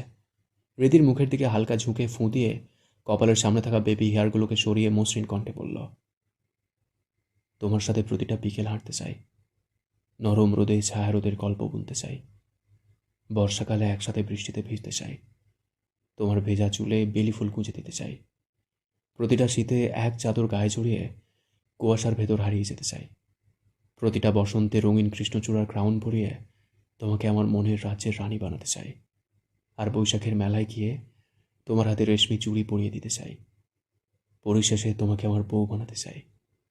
হবে আমার বউ? হৃদি স্তব্ধ হয়ে গেছে এসব শুনে। নাজমুল ওকে নির্বাক নয়নে তাকিয়ে থাকতে দেখে আচমকা হেসে দিয়ে বলল, আপাতত তোমার সাথে 1 কাপ কফি খেতে চাই, সেটুকু সময় তো এই অধমকে দেওয়াই যায়। হৃদি ঢোক গিলে গলা পরিষ্কার করে বলার চেষ্টা করল, না মানে ভাইয়া, আমার জরুরি কাজ আছে, স্টুডেন্ট ওয়েট করছে, আমাকে যেতে হবে। কিন্তু মেয়েটার কণ্ঠ যেন ভেঙে ভেঙে আসছে। তবুও নাজমুল বুঝল ওর প্রতিটা কথা। সে মুচকি হেসে বলল, নো প্রবলেম, তুমি টিউশনগুলো পড়িয়ে আসো, আমি ওয়েট করছি। সরি ভাইয়া, আমার ফিরতে সন্ধ্যা হবে, তাছাড়া লেট করলে হোস্টেলে ঢুকতে দেবে না, আমার সময় হবে না, আপনি দয়া করে আমার আর পিছু না নিলেই আমি খুশি হব। বলেই হৃদি যাওয়ার পথে পা বাড়াল। নাজমুল আচমকা পেছন থেকে ডেকে উঠল, শোনো মেয়ে শ্যামবতী, তোমার না হওয়া প্রেমিক কিন্তু হেরে যাওয়ার পাত্র না। কথাটা কানে আসলেও মেয়েটা আর পিছু ঘুরে তাকালো না, তাড়াতাড়ি হেঁটে গেল তার গন্তব্যে। নাজমুল পিছনে দাঁড়িয়ে তা দেখে মুচকি হাসল। দেখতে দেখতে বিকেল হয়ে এলো। প্রকৃতিতে বসন্তের ছোঁয়া লেগেছে। রোদরা মাথার উপর থেকে একটু নেমে এসেছে। তেজ নেই, নরম সহনশীল। আকাশটা পরিষ্কার। নীলের মধ্যে হালকা সাদা মেঘ ধীরে ধীরে সরে যাচ্ছে। বাতাসে একটা উষ্ণতা আছে, কিন্তু অস্বস্তি নেই। যেন ঠিক এই মুহূর্তে দাঁড়িয়ে থাকাটাই স্বস্তির। রাস্তার ধারে কৃষ্ণচূড়ার লাল ফুলগুলো আজও ঝরে পড়ছে। পায়ের নিচে চাপা পড়ে নরম একটা শব্দ তুলছে। হালকা বাতাস এলেই গাছের পাতাগুলো নড়ে ওঠে, আর সেই সাথে ছড়িয়ে পড়ে কাঁচা পাতার গন্ধ। কোথাও একটা রিক্সা যাচ্ছে। ঘন্টার টুংটাং শব্দটা বিকেলের নীরবতাকে ভাঙছে, আবারও মিলিয়ে যাচ্ছে। পাখিরা এখনও ডাকছে, দিন শেষ হয়ে যায়নি বলে। মানুষের হাঁটার গতি একটু ধীর, মুখে ক্লান্তির ছাপ থাকলেও বাতাসটা মনকে ভারী হতে দিচ্ছে না। এই বসন্তের বিকেলে সময় থেমে নেই, তবু তাড়াও নেই। সব কিছু ঠিক এই মুহূর্তেই ঘটছে। রোদ, বাতাস, শব্দ আর অনুভূতিগুলোর একসাথে। তেমনি একটা সুন্দর বিকেলে রমনা পার্কে ব্রিজের রেলিংয়ের উপরে বসে আছে আহিয়ান, ইথান, রিহান, নির্জন, মৃদুল ও অলোক। আজকে আহিয়ান হসপিটাল থেকে তাড়াতাড়ি ফিরেছে। তারপর ইথানকে নিয়ে এসেছে এখানে। ওর ফোন পেয়ে বাকি বন্ধুরাও এসে জয়েন হয়েছে। যদিও ব্যস্ততার কারণে আজকে রিহান আসতে চায়নি, কিন্তু ইথান আহিয়ার হুবুবরকে দেখতে চায়। তাই আহিয়ান কিছুটা জোর করেই রিহানকে এখানে ডেকে এনেছে। ইথান অনেক মিশুকে প্রকৃতির, তাই অল্প কিছুক্ষণেই সকলের সাথে বন্ধু হয়ে গেছে। আহিয়ানের বন্ধুদের ইথানের ভাঙা ভাঙা বাংলা কথাগুলো ভালোই লাগছে। বসন্তের বিকেলের এত সুন্দর রূপ দেখে ইথান বেশ মুগ্ধ। সবাই আড্ডায় মজে থাকলেও মৃদুল আজকে কেন জানি চুপচাপ হয়ে আছে। সেটা দেখে আহিয়ান জিজ্ঞেস করল, তোর ব্যাপার কি মৃদুল? সেই কখন থেকে চুপ করে আছিস? মৃদুল হালকা হাসার চেষ্টা করল, আমার আবার কি হবে, পরিবেশটা খুব সুন্দর, তাই উপভোগ করছিলাম। আহিয়ান আবারও বলল, সেদিন এঙ্গেজমেন্ট পার্টি থেকে হঠাৎ উধাও হয়ে গেলি, তারপর তোকে আর দেখলাম না কেন? তোর গার্লফ্রেন্ডকেও তো আর দেখলাম না। তারপর কিছু একটা ভেবে আহিয়ান হঠাৎ বলল, তোরা দুইটা আবার চিপাই চিপাই প্রেম করতে যাসনি তো? মৃদুল এবার না চাইতেও হেসে দিল। তারপর একটু অদ্ভুত কণ্ঠে বলল, আর প্রেম, সেটা মনে হয় আর ভাগ্যে নেই। ওর কথা শুনে রিহান জিজ্ঞেস করল, কেন? মৃদুল দীর্ঘশ্বাস ফেলে বলল, চেয়েছিলাম মেয়েটা কেমন টেস্ট করতে। এটুকু বলেই মৃদুল চুপ হয়ে গেল। ওর কথা শুনে উপস্থিত সকল বন্ধুরা আগ্রহ দৃষ্টিতে তাকাল। নির্জন দুষ্টু হেসে মৃদুলের কাঁধে হালকা ধাক্কা দিয়ে বলল, টেস্ট কেমন? বন্ধুর কথার মানে বুঝতে পেরে মৃদুল কিঞ্চিত রেগে গেল। তারপর রাগী কণ্ঠে বলল, আমি সেই টেস্টের কথা বলিনি ইডিয়েট। মেয়েটাকে পরীক্ষা করতে চেয়েছিলাম আসলে সে কেমন। সেটা শুনে এবার রিহান প্রশ্ন করল, পরীক্ষায় কি পাশ করলো নাকি ফেল? মৃদুলের চোখগুলো জ্বলে উঠল মুহূর্তে। সে উৎফুল্ল কণ্ঠে বলল, পাশ করেছে, ছোট মরিচের ঝাল বেশি। কথাটা বলেই ছেলেটার মুখটা কেমন চুপসে গেল। সেটা দেখে আহিয়ান বলল, আবার কি হলো তোর? মৃদুল কিছু একটা ভেবে দীর্ঘশ্বাস ফেলে বলল, কিছু না। তখনই পাশ থেকে ইথান বলল, মৃদুল কি বলল? ছোচা মইছে ঝাল বেছি? ওর মুখে মৃদুলের নামটার এমন বিকৃতি শুনে অলোক হাসতে হাসতে পারছে না শুয়ে পড়তে। ইথানের অদ্ভুত কথাবার্তা শুনে নির্জন রিহানও হাসছে। তবে আহিয়ান বেশ স্বাভাবিক, কারণ এসবে সে বহু বছর ধরেই অভ্যস্ত। আহিয়ান ইথানকে বোঝানোর জন্য বলল, মৃদুল সেড স্মল চিলিজ আর স্পাইসিয়ার। এবার ইথান বুঝেছে। সন্ধে হতেই ওরা রমনা থেকে বের হয়েছে। গেটের বাইরে এত এত ফুলের দোকান দেখে ইথান অনেক পুলকিত হলো। আচমকা আহিয়ান এগিয়ে গেল একটা দোকানের দিকে। সেখান থেকে তাজা দেখে একটা গোলাপ কিনল। সেটা দেখে রিহান নিচেও কিনল। অতপর গোলাপটা আহিয়ানের দিকে এগিয়ে দিয়ে বলল, আমার বউটাকে আমার পক্ষ থেকে দিয়ে দিস। আহিয়ান কিঞ্চিত ভ্রু বাঁকিয়ে বলল, তোর বউকে গিয়ে তুই দে, আমি কেন দিব? আমি তো ফুল নিয়েছি আমার বউয়ের জন্য। রিহান আহিয়ানের কথা শুনে হতাশ কণ্ঠে বলল, আমার ভিলেন শ্বশুর তার মেয়ের সাথে আমাকে বিয়ের আগে দেখা করতে দেবে না। তুই কথায় কথায় আমার বাপকে ভিলেন বলিস কেন? তোদের বিয়েটা মেনে নিয়েছে, তবুও তুই বারবার বলিস ভিলেন শ্বশুর। কারণ কি বলতো? রিহান আহানের কাঁধে হাত রেখে বলল, রাগ করিস না বন্ধু, ওনাকে তো আমি আগে ভিলেন শ্বশুরই ভাবতাম, তাই এখনও মুখ ফসকে বেরিয়ে যায়। ভালোই যা, ভালোতে পয়সা লাগে না। সেখান থেকে ওরা সব বন্ধুরা গেল চায়ের টং দোকানে। বিকেল থেকে পুরোটা সন্ধে সব বন্ধু একসাথেই কাটালো। ইথানের বেশ ভালো লাগছে। বাংলাদেশের আবহাওয়া সত্যি সুন্দর। তাছাড়া সে তো বাংলাদেশে এসেছে ঋতুর রানী বসন্তকালে। এখন তো প্রকৃতি আরও সুন্দর করে সেজে উঠেছে।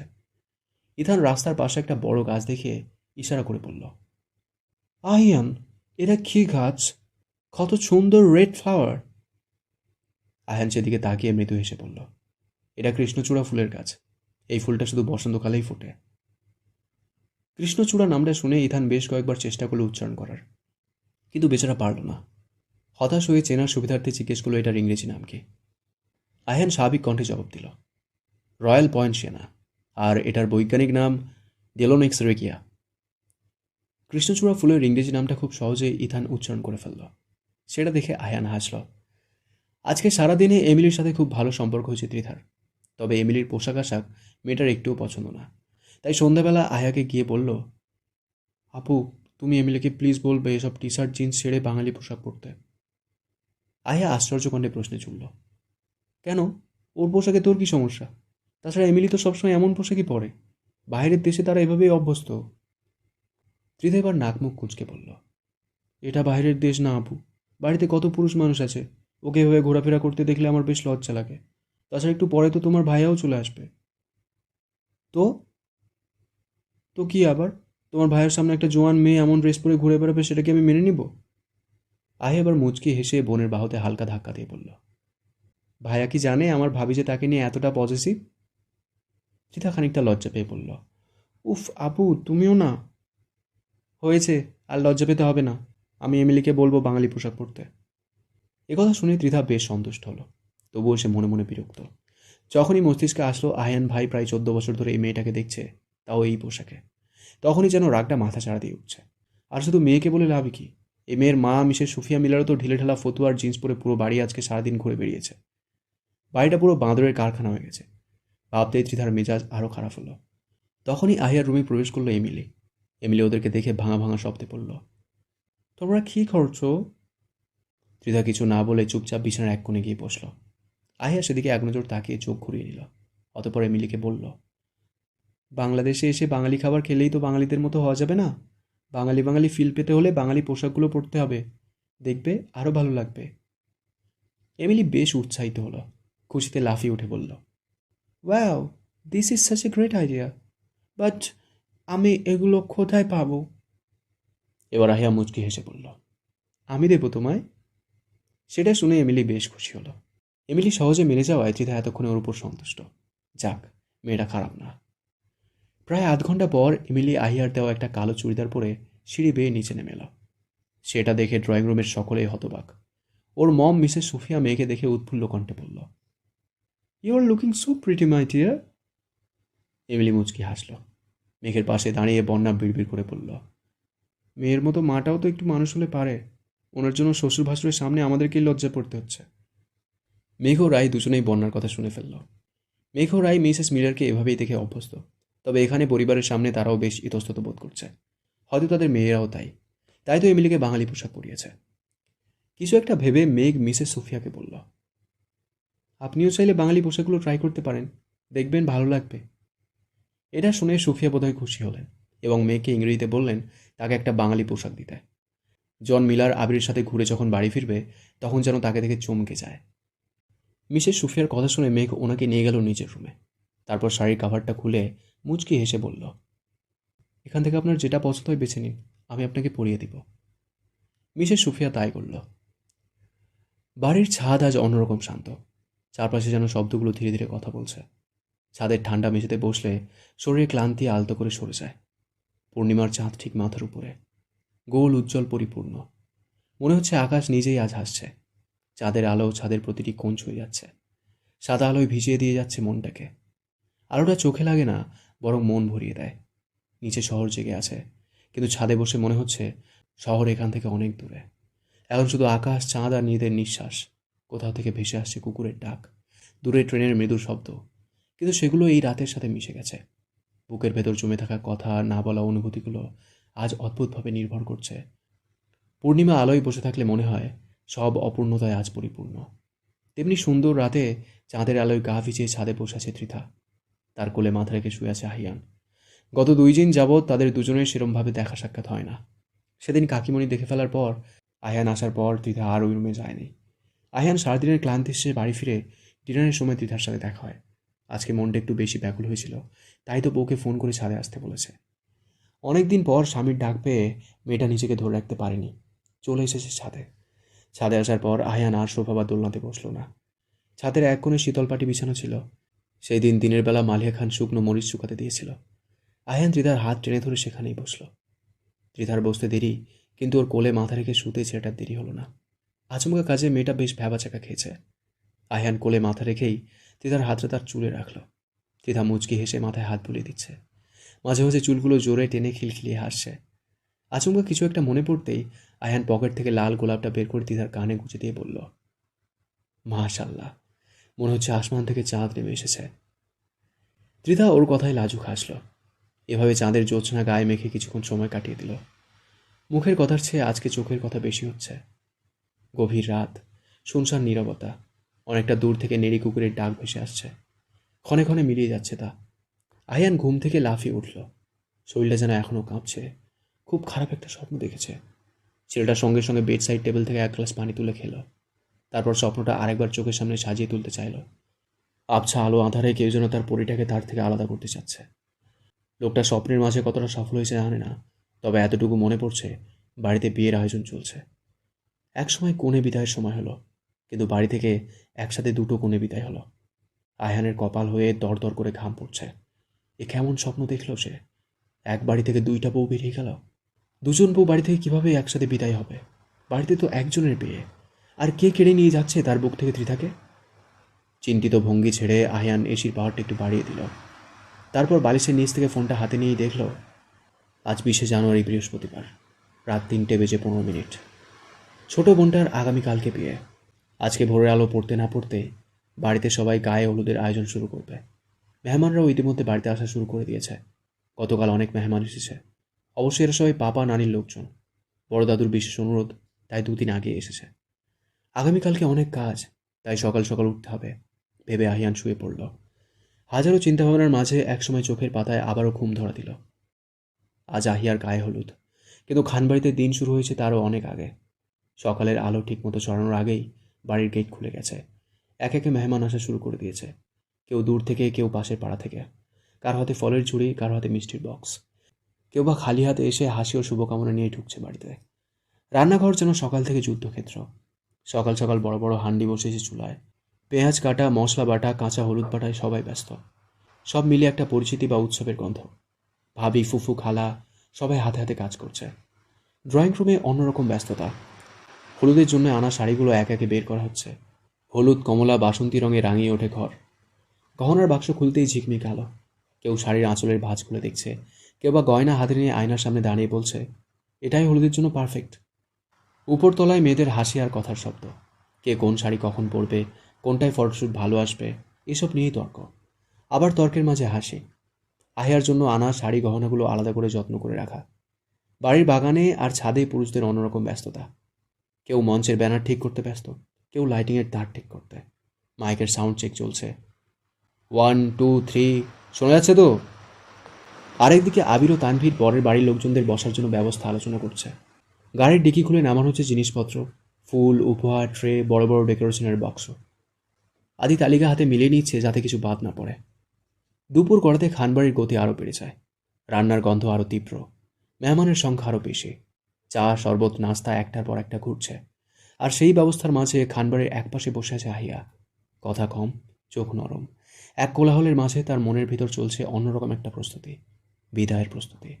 তার পাশেই বসে আছে ত্রিধা ও আদিবা। বিয়ের আগে সময়টুকু ভাই বোনের থেকে দূরে থাকতে চায় না বলে তাদেরকে জোর করে নিয়ে নিজের সাথে বসিয়ে রেখেছে। বিকেল হতেই পরিবেশ বদলাতে শুরু করলো। হলুদের ডালা সাজানো হচ্ছে। কাঁচা হলুদ বাটা, ফুল, আতর, পান পাতা সব কিছু ট্রেতে গুছিয়ে রাখা। হলুদ রঙের ওড়না, কাঁচা ফুলের গহনা আলাদা করে সাজানো। সূর্য একটু একটু করে ঢলে পড়ছে। খানবাড়ির সকলের মনে একটাই অনুভূতি, আর একটু পরেই শুরু হবে হলুদ সন্ধে। হাসি আনন্দের আড়ালে আজকের দিনটাও ধীরে ধীরে রঙিন হয়ে উঠছে, ঠিক হলুদের মতো। সকল অতিথিরা ইতিমধ্যে এসে পড়েছে। যারা বাকি ছিল তারাও আসছে। আয়হানের বন্ধুবান্ধবরা স্টেজে ফুল লাগাতে ব্যস্ত। সন্ধ্যার পরে বরপক্ষরা চলে আসে খানবাড়িতে। একসাথে অনুষ্ঠিত হবে রিহান ও আহিয়ার গায়ে হলুদ ও মেহেন্দি। বাড়িতে আত্মীয় স্বজনরা গিজগিজ করছে। একটু পরে আহিয়াকে গায়ে হলুদের জন্য সাজানো হবে। মেঘ খাবারের প্লেট নিয়ে এসে দেখল আহিয়ার রুমে অনেক মানুষ। ভাবি বোনেরা যার যার মতো হাসি মস্করা করছে, কিন্তু মেয়েটা এক কোণে মন খারাপ করে বসে আছে। বোনের মন খারাপ দেখে ত্রিধাও চুপচাপ বসে আছে। মেঘ এগিয়ে এসে সকলের উদ্দেশ্যে বলল, তোমরা সবাই নিচে গিয়ে সন্ধ্যা নাস্তা করে নাও। ওর কথা শুনে এক একে সবাই চলে গেল। ঘরটাও খালি হয়ে গেল। সবাই চলে গেছে ড্রয়িং রুমে, কিন্তু ত্রিধা ও আদিবা এখনও আগের ন্যায় বোনের পাশেই চুপচাপ বসে আছে। মেঘ খাবারের প্লেট সাইডের টেবিলে রেখে মেয়ের কাছে এগিয়ে এসে বসে বলল, কি হয়েছে মাম্মা? আহিয়া জবাবে কিছুই বলল না। আলতো করে মায়ের কাঁধে মাথা রেখে চোখ বন্ধ করল। মেঘ জানে মেয়ের অস্বস্তির কারণ, তার ভেতরেও তো ঝড় বইছে। সেটা সে কি করে কাউকে বোঝাবে? দীর্ঘক্ষণ নীরবতার পর মেঘ মেয়েদের উদ্দেশ্যে বলল, দুইটার কেউ তো এখনো দুপুর থেকে কিছু খাসনি। রুমটা খালি আছে, এখন খেয়ে নে। ত্রিধা ফুফির উদ্দেশ্যে বলল, কেন জানি আমার মনটা খুব অস্থির লাগছে ফুফি। মনের ভিতরে অনাকাঙ্ক্ষিত এক ভয় কাজ করছে সারাদিন। মেঘ ভাত মেখে আহিয়ার মুখে এক লোকমা দিল। অতঃপর ত্রিধার দিকে আর এক লোকমা এগিয়ে দিতে দিতে বলল, বোনের বিয়ে হয়ে যাচ্ছে তো তাই এমন লাগছে। মন খারাপ করিস না, আহিয়া মাঝে মাঝে আমাদের বাড়িতে বেড়াতে আসবে। ত্রিধা মুখে ভাতগুলো চিবোতে চিবোতে ভাবল, ফুফি যেটা বলছে সেটা হয়তো ঠিক। এদিকে আদিবা মুখ ফুলিয়ে আছে। বড় দুইটার মুখে আগে ভাত দিয়েছে তাই। মেঘ বুঝতে পেরে টেনে কোলে এনে বসালো। অতঃপর আদর করে মুখে ভাত তুলে দিল। দরজায় এসে কেউ একজন টোকা দিল। সকলের দৃষ্টি সেদিকে ঘুরতেই চোখে পড়ল আহিয়ানকে। আহিয়ান রুমে প্রবেশ করতে করতে মায়ের উদ্দেশ্যে বলল, মাম্মা, বাবা বলেছে 50,000 টাকা দিতে। মেঘ ছেলের দিকে তাকিয়ে দেখল সারাদিনের কাজে দৌড়াদৌড়িতে মুখটা শুকিয়ে গেছে। অতঃপর ছেলের উদ্দেশ্যে ধমক দিয়ে বলল, দুপুর থেকে খাওয়া দাওয়া বাদ দিয়ে কোন রাজকর্ম উদ্ধার করে দিচ্ছিস তুই? আহিয়ান মৃদু হেসে বলল, বিজি আছি মাম্মা, তাই খাওয়ার সময় পাইনি। কথাটা শুনে মেঘ ছেলের কাছে এক লোকমা ভাত ধরে বলল, আমি খাইয়ে দিচ্ছি, খেয়ে নিয়ে তারপরে যা। তোর খাওয়া শেষ হলে না হয় ওদেরকে আবার খাবার এনে খাওয়াবো। আয়ান মুখে ভাতটুকু নিয়ে তাড়াহুড়ো দেখিয়ে বলল, আমার এখন দাঁড়ানোর সময় নেই মাম্মা, নিচে লোক দাঁড়িয়ে আছে, টাকাটা নিয়ে তাড়াতাড়ি যেতে হবে। মেঘ ছেলেকে জোর করে আরও 2 লোকমা খাইয়ে দিল। আয়ান পানি খেতে খেতে তাড়াহুড়ো দেখিয়ে বলল, আগে আমাকে টাকাগুলো দিয়ে দাও, তারপর ওদেরকে আস্তে ধীরে খাইয়ে দিও। ত্রিধা এক নজরে তাকিয়ে রইল ব্যস্ত মানুষটার দিকে। সময় গড়িয়ে রাত 8টা। খানবাড়িতে জমজমাট বিয়ের অনুষ্ঠান। এর মধ্যে খানবাড়িতে সকল অতিথি উপস্থিত। দিদার ফ্রেন্ডরাও আজকে লেট করেনি। সন্ধ্যার পরপর সবাই চলে এসেছে। শোভা আসতে চায়নি। নাজমুল, সজীব, আশিক ও নীল বাড়িতে গিয়ে জোর করে নিয়ে এসেছে। সেখানে শোভার মায়ের কাছে জানতে পেরেছে শোভার বিয়ে নাকি প্রায় ঠিকঠাক। এদিকে শোভার মিস্টার রং নাম্বারের কোনো খোঁজ খবর নেই। নাজমুল জানালো সেও কিছুই করতে পারেনি। পরিবারকে কি বলে বিয়ে ভাঙাবে সে নিজেও জানে না। পছন্দের মানুষটার খোঁজ খবর পাওয়া গেলে হয়তো তার নামটা বলা যেত, কিন্তু এখন সেই কথা বন্ধ। চারিদিকে রাতের গান বাজনার মাঝেও মেয়েটা মন খারাপ করে ছাদের এক কোণে বসে আছে। নীল একটা জরুরি প্রয়োজনে গেছে ত্রিধার রুমে। আর নাজমুল, আশিক ও সজীব আয়ান ভাইয়ের সাথে কি নিয়ে যেন কথা বলছে। তাই আপাতত মেয়েটা একাই। হঠাৎ পিছন থেকে একটা গম্ভীর পুরুষালী কণ্ঠ ভেসে আসলো, আপনি শোভা না? শোভা অন্যমনস্ক ছিল। হঠাৎ কারো শব্দে ঘোর কাটিয়ে ঘাড় ঘুরিয়ে তাকালো। পরিচিত মুখ সামনে দেখে মেয়েটা উঠে দাঁড়ালো। ওর সামনে দাঁড়িয়ে আছে শিশির স্যার। ওনাকে দেখে শোভা সালাম দিল। ভার্সিটির টিচারকে শোভা এখানে আশা করেনি। একটু দূরে লক্ষ্য করতে দেখলেও মাহিন স্যার, সোহেল স্যারকেও দেখা যাচ্ছে। শিশির স্যার শোভার উদ্দেশ্যে বলল, এটা আপনাদের বাড়ি? আই মিন আহিয়ান স্যার আপনার কাজিন? শোভার যদিও ইতস্তত লাগছে, তবুও জড়তা কাটিয়ে বলল, না স্যার, এটা আমার ফ্রেন্ড ত্রিধার বাড়ি। আমি তো ফ্রেন্ডের বোনের বিয়ে বাড়িতে এসেছি। কিন্তু আপনি এখানে? শিশির স্যার হেসে বললেন, আমিও ফ্রেন্ডের বোনের বিয়েতে এসেছি। তারপর একটু দূরে দাঁড়িয়ে থাকা নীল পাঞ্জাবি পরে আহিয়ানের দিকে দেখিয়ে বললেন, ওই যে আহিয়ান স্যার, এই অল্প দিনে ওনার সাথে বেশ ভালো বন্ধুত্ব হয়েছে। তারপর টুকটাক কথা বলে শিশির স্যার চলে গেলেন। মেয়েটা বুঝে হাঁপ ছেড়ে বাঁচল। এর মাঝে হঠাৎ কেউ তাচ্ছিল কণ্ঠে বলল, এই কয়েকদিনে ভালোই তো উন্নতি হয়েছে। শোভা এবার বেশ বিরক্ত হলো। বারবার কে তার শান্তি নষ্ট করতে আসে। পিছনে তাকিয়ে অনাকাঙ্ক্ষিত মানুষটিকে দেখে মেয়েটা দাঁড়িয়ে গেল। চোখের তারায় রাগ ও ঘৃণা নিয়ে বলল, আপনি? মৃদুল কিঞ্চিত এগিয়ে এসে বলল, সবার সাথে সব চলে, শুধু আমায় দেখলে গা জ্বলে। এতক্ষণের শান্ত মেজাজটা আরও বেশি গরম হয়ে গেল শোভার। শোভা তেজি কণ্ঠে বলল, কি বলতে চান আপনি? আর আপনি আমার সামনে কি করছেন? সেদিনের থাপ্পড়টাকে ভুলে গেছেন? মৃদুলের ইচ্ছে করলো মেয়েটার গালে দুইটা ঠাঁটিয়ে থাপ্পড় মেরে সুন্দর গালটা লাল বানিয়ে দিতে। শাড়ি পরে সেজেগুজে এসে এখানে অন্য ছেলের সাথে গল্প করছিল, এখন আবার তাকেই শাসাচ্ছে। কিন্তু শোভা আর মৃদুলের উত্তরের অপেক্ষা করল না। মৃদুলকে পাশ কাটিয়ে চলে যেতে চাইলে তখনই এই ছেলেটা পিছু ডেকে বলল, শোনো মেয়ে, আমাকে এত তেজ দেখাইও না, পরবর্তীতে মূল্য চোকাতে কষ্ট হয়ে যাবে। কথাটা কানে আসলেও মেয়েটা আর পিছু তাকালো না। মৃদুল রেগে যেতে সামনে থাকার চেয়ারটাতে একটা লাথি মারে। অতিরিক্ত লাল হওয়া চোখে ভেসে ওঠে 15 দিন আগের রাতের সেই দৃশ্য। মৃদুল তার রাগিনীর চোখে প্রথমবারের মতো ভয় দেখতে পেল। এমনকি মেয়েটা ওকে বারবার বলেছিল ওর বিএফএসও পছন্দ করে না। মৃদুল রহস্যময় হেসে বলেছিল, তোমার বয়ফ্রেন্ড কি দেখতে আসছে তুমি এখানে কি করছো? দেখতে না আসুক, আমি আমার দিক থেকে সবসময় অনেস্ট থাকতে চাই। তার আড়ালেও আমি তাকে ঠকাতে পারি না। এসব শুনে মৃদুলের অনেক ভালো লেগেছিল। সত্যি মেয়েটা অনেক ভালো। এই যুগে এমন মেয়ে পাওয়া ভাগ্যের ব্যাপার, যেখানে পাশাপাশি পথ চলে দেখা করেও প্রেমিক প্রেমিকারা একে অপরের সাথে বিশ্বাসঘাতকতা করছে, সেখানে অপরিচিত রং নম্বরের একটা যুবকের জন্য এই মেয়ে নিজেকে নিখুঁত করেছে। ভাবতেই বুকের মাঝে চিনচিন সুখময় অনুভূতি হচ্ছে। কিন্তু এত সুখের মাঝেও হঠাৎ করে তার মনে খেলে গেল দুষ্টু চিন্তাভাবনা। ছেলেটা মনে মনে ভাবল, এই মেয়েকে যদি আরেকটু জ্বালাতন করা হয় তাহলে কেমন হবে? অন্য পুরুষের ছোঁয়া পেলে কি আগের অদেখা ভালোবাসা ভুলে যাবে? মৃদুল নাচের তালে তালে স্টেপ মেলাতে মেলাতে ভাবল, একবার পরীক্ষা করে দেখলে ক্ষতি কি? যেই ভাবনা সেই কাজ। আচমকা নাচের স্টেপ পাল্টে ফেলল। শোভার কোমরে নিজের পুরুষালী হাতটা রেখে টেনে আনলো নিজের কাছে। মেয়েটা আমতা আমতা করে বলল, ছাড়ুন আমায়, এবার কিন্তু বেশি বেশি হয়ে যাচ্ছে। কিন্তু মৃদুল ছাড়ল না। আলতো করে মেয়েটার চুলগুলো কানের পিছনে গুঁজে দিয়ে হাসি দিয়ে বলল, don't say a word, just enjoy the moment. Shobha নিজের নরম ভাব ছেড়ে ফেলল। মেয়েটা আবার বেশি রেগে গেছে। অতিরিক্ত রাগে জ্ঞান শূন্য হয়ে ঠাস করে একটা চড় বসিয়ে দিল মৃদুলের গালে। অতঃপর আঙুল তুলে শাসিয়ে আস্তে আস্তে বলল, পার্টির পরিবেশটা নষ্ট করতে পারছি না বলে এখনো চুপ করে আছি, নয়তো তোমার মতো বেয়াদবকে নিজের সীমা দেখিয়ে দিতাম। বলেই নিজের সামনে মৃদুলকে ধাক্কা দিয়ে বাড়ি থেকে বেরিয়ে গেল। মৃদুল আচমকা যেন শক খেয়েছে। সে তো মেয়েটাকে জাস্ট পরীক্ষা করতে চেয়েছিল, কিন্তু এই মেয়ে তার গায়ে হাত তুলে দিল। ছেলেটা কিছু একটা মনে পড়ে আশেপাশে তাকালো। সবাই ফ্ল্যাশ লাইটের নিচে প্রিয়জনদের সাথে নাচায় ব্যস্ত। মুখে মাস্ক এবং একই ড্রেস আপের জন্য কাউকে চেনার উপায় নেই। শোভার কাছে সে প্রথমে খুশি হয়েছিল। তার জীবনে সে একজন অনেস্ট গার্লফ্রেন্ড পেয়েছে, যে কিনা তার অনুপস্থিতিতেও তার সাথে বেইমানি করে না। কিন্তু ভাবনার মাঝে আচমকা চোখ গেল অনেকটা দূরে। সেখানে সোফার উপর পায়ে পা তুলে একজোড়া চোখ তার দিকেই তাকিয়ে আছে। সে আর কেউ নয়, সিআইডি অফিসার এহসান নেওয়াজ। ওর ঠোঁটের কোণে বাঁকা হাসি দেখে বোঝা গেল এতক্ষণ সে সব দেখেছে। সোফার উপর মেজাজ এবার প্রচুর গরম হলো তার। তারপর মৃদুল নিজেও আর সেই পার্টিতে ছিল না। বর্তমান নিচে বরপক্ষ এসেছে, কথাটা কানে আসতে মৃদুল নিচে গেল।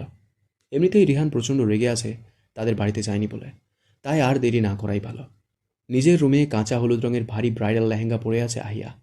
মেয়েটাকে আজকে রূপকথার জগতের রাজকন্যার মতো লাগছে, যেন পুতুল বসে আছে। তার সাথে সেম ডিজাইনের লেহেঙ্গা পরছে ত্রিধাও, তবে সেটা নীল রঙের। একমাত্র বোনের বিয়েতে আহিয়ান কোনো কিছু নিয়ে নিষেধাজ্ঞা জারি করেনি এখনও। এতে ত্রিধা বেশ খুশি। আহিয়ার পাশে বসে আছে এমিলি, জুঁই, শোভা, উষা, আদিবা, ইলমা, মিসকা, মিতু সহ আরও অনেকেই। জুঁই, মেহেদি, মিসকা ও এহসান, ইলমা একটু আগে এসেছে। যদিও জুঁই, মেহেদি ও মিসকা ছেলেপক্ষ হয়ে আসার কথা, কিন্তু মেহেদির বাড়ি থেকে তারা সরাসরি খান বাড়িতে এসে পড়েছে। একটু পর সবাই এখানেই আসবে। আবির, তানভীর, আদি, আরিফ যাচ্ছে বাড়ির মেইন ফটক থেকে ছেলেপক্ষকে এগিয়ে আনতে। খবর পাওয়ার সাথে সাথে আহিয়ানও সেদিকে গেছে। একমাত্র বোনের বিয়ে বলে কথা, কোনো দিক থেকে কাউকে কোনো অভিযোগ করার সুযোগ দেওয়া যাবে না। আহিয়ানের পিছু পিছু ক্যামেরা হাতে ছুটল ইথান। বাংলাদেশের বিয়ে তার আগে পরে কখনো দেখা হয়নি, তাই সবটুকু দৃশ্য ক্যামেরাবন্দি করা তার একমাত্র লক্ষ্য। সবার সাথে সেও পড়েছে আজকে নীল পাঞ্জাবি ও সাদা পাজামা। প্রথমবার বাঙালি পোশাক পরে সেটা বেশ আনন্দিত। এদিকে রান্নাঘরের সকল আয়োজন ক্যাটারিংয়ের লোকেরা করলেও রান্নাঘরে কাজের কোনো অভাব নেই। মেঘ, বন্যা, রায়, মাইশা, মিম, শিমু, মালা, হলুদের ডালাসহ বাকি সকল কিছু গোছাতে ব্যস্ত। পদ্মের তো গত 2 দিন ধরে চা ও কফি বানাতে জীবন শেষ। পরপর একজন একজন চা বা কফির অর্ডার দিয়ে যাচ্ছে। এদিকে মালাকে দেখে মেঘের আর আগের মতো রাগ হয় না। এদিকে মালা এত বছরে অনেকটা পাল্টে গেছে। স্বামী সংসার নিয়ে সে বেশিরভাগ সময় দেশের বাইরে থাকে। সৌভাগ্যবশত এবার দেশে আসা আর ফুফাতো ভাইয়ের মেয়ের বিয়ের ডেট একই সময় পড়েছে। তাই ফুফু ও ফুফার পরিবারের সাথে এত বছর পর দেখা করার লোভ সে সামলাতে পারেনি। তাছাড়া মালিয়া খান ভাতিজাকে ফোনের উপর ফোন করে নিয়ে এসেছে। বিয়েবাড়ির যুবক যুবতীরা বরপক্ষকে আমন্ত্রণ জানানোর জন্য ফল, মিষ্টি, শরবত হাতে নিয়ে দাঁড়িয়ে আছে গেটে। রিহানকে আজকে অন্যরকমের লাগছে আয়ার সাথে ম্যাচিং করে হলুদ পাঞ্জাবির উপরে অফ হোয়াইট কালারের কোটে। রিহানের সাথে এসেছে অলোক, মৃদুল, নির্জন সহ বাকি কাজিন ও মুরব্বীরা। আসিফ ও আরিফ দুই ভাই আজকে দুই পক্ষে। আরিফ নিজের শ্বশুরবাড়িতে এসেছে মেয়ে পক্ষ, আসিফ তার শ্বশুরবাড়িতে ছেলে পক্ষ। আবির ও তানভীর সহ অনেকে এগিয়ে গিয়ে বরপক্ষের গুরুজনদের স্বাগতম জানালো। আহিয়ান বন্ধুদের সাথে কোলাকুলি করল। অতঃপর আহিয়ান পা দিল গেটের ভিতরে। বাড়ির ভেতরে প্রবেশ করতেই দুই পাশ থেকে কিশোর কিশোরীরা গাদা গাদা গোলাপ ফুলের পাপড়ি ছিটিয়ে দিল। আইরিন প্রেগনেন্সির কারণে বাড়ির কোনো কাজে হেল্প করতে পারছে না, তবে সবার সাথে বসে বসে সঙ্গ দিচ্ছে। আইরিনের হাজবেন্ড একটু পরপর এসে আইরিনকে দেখে যাচ্ছে। এটা দেখে বাড়ির সকলে বেশ খুশি।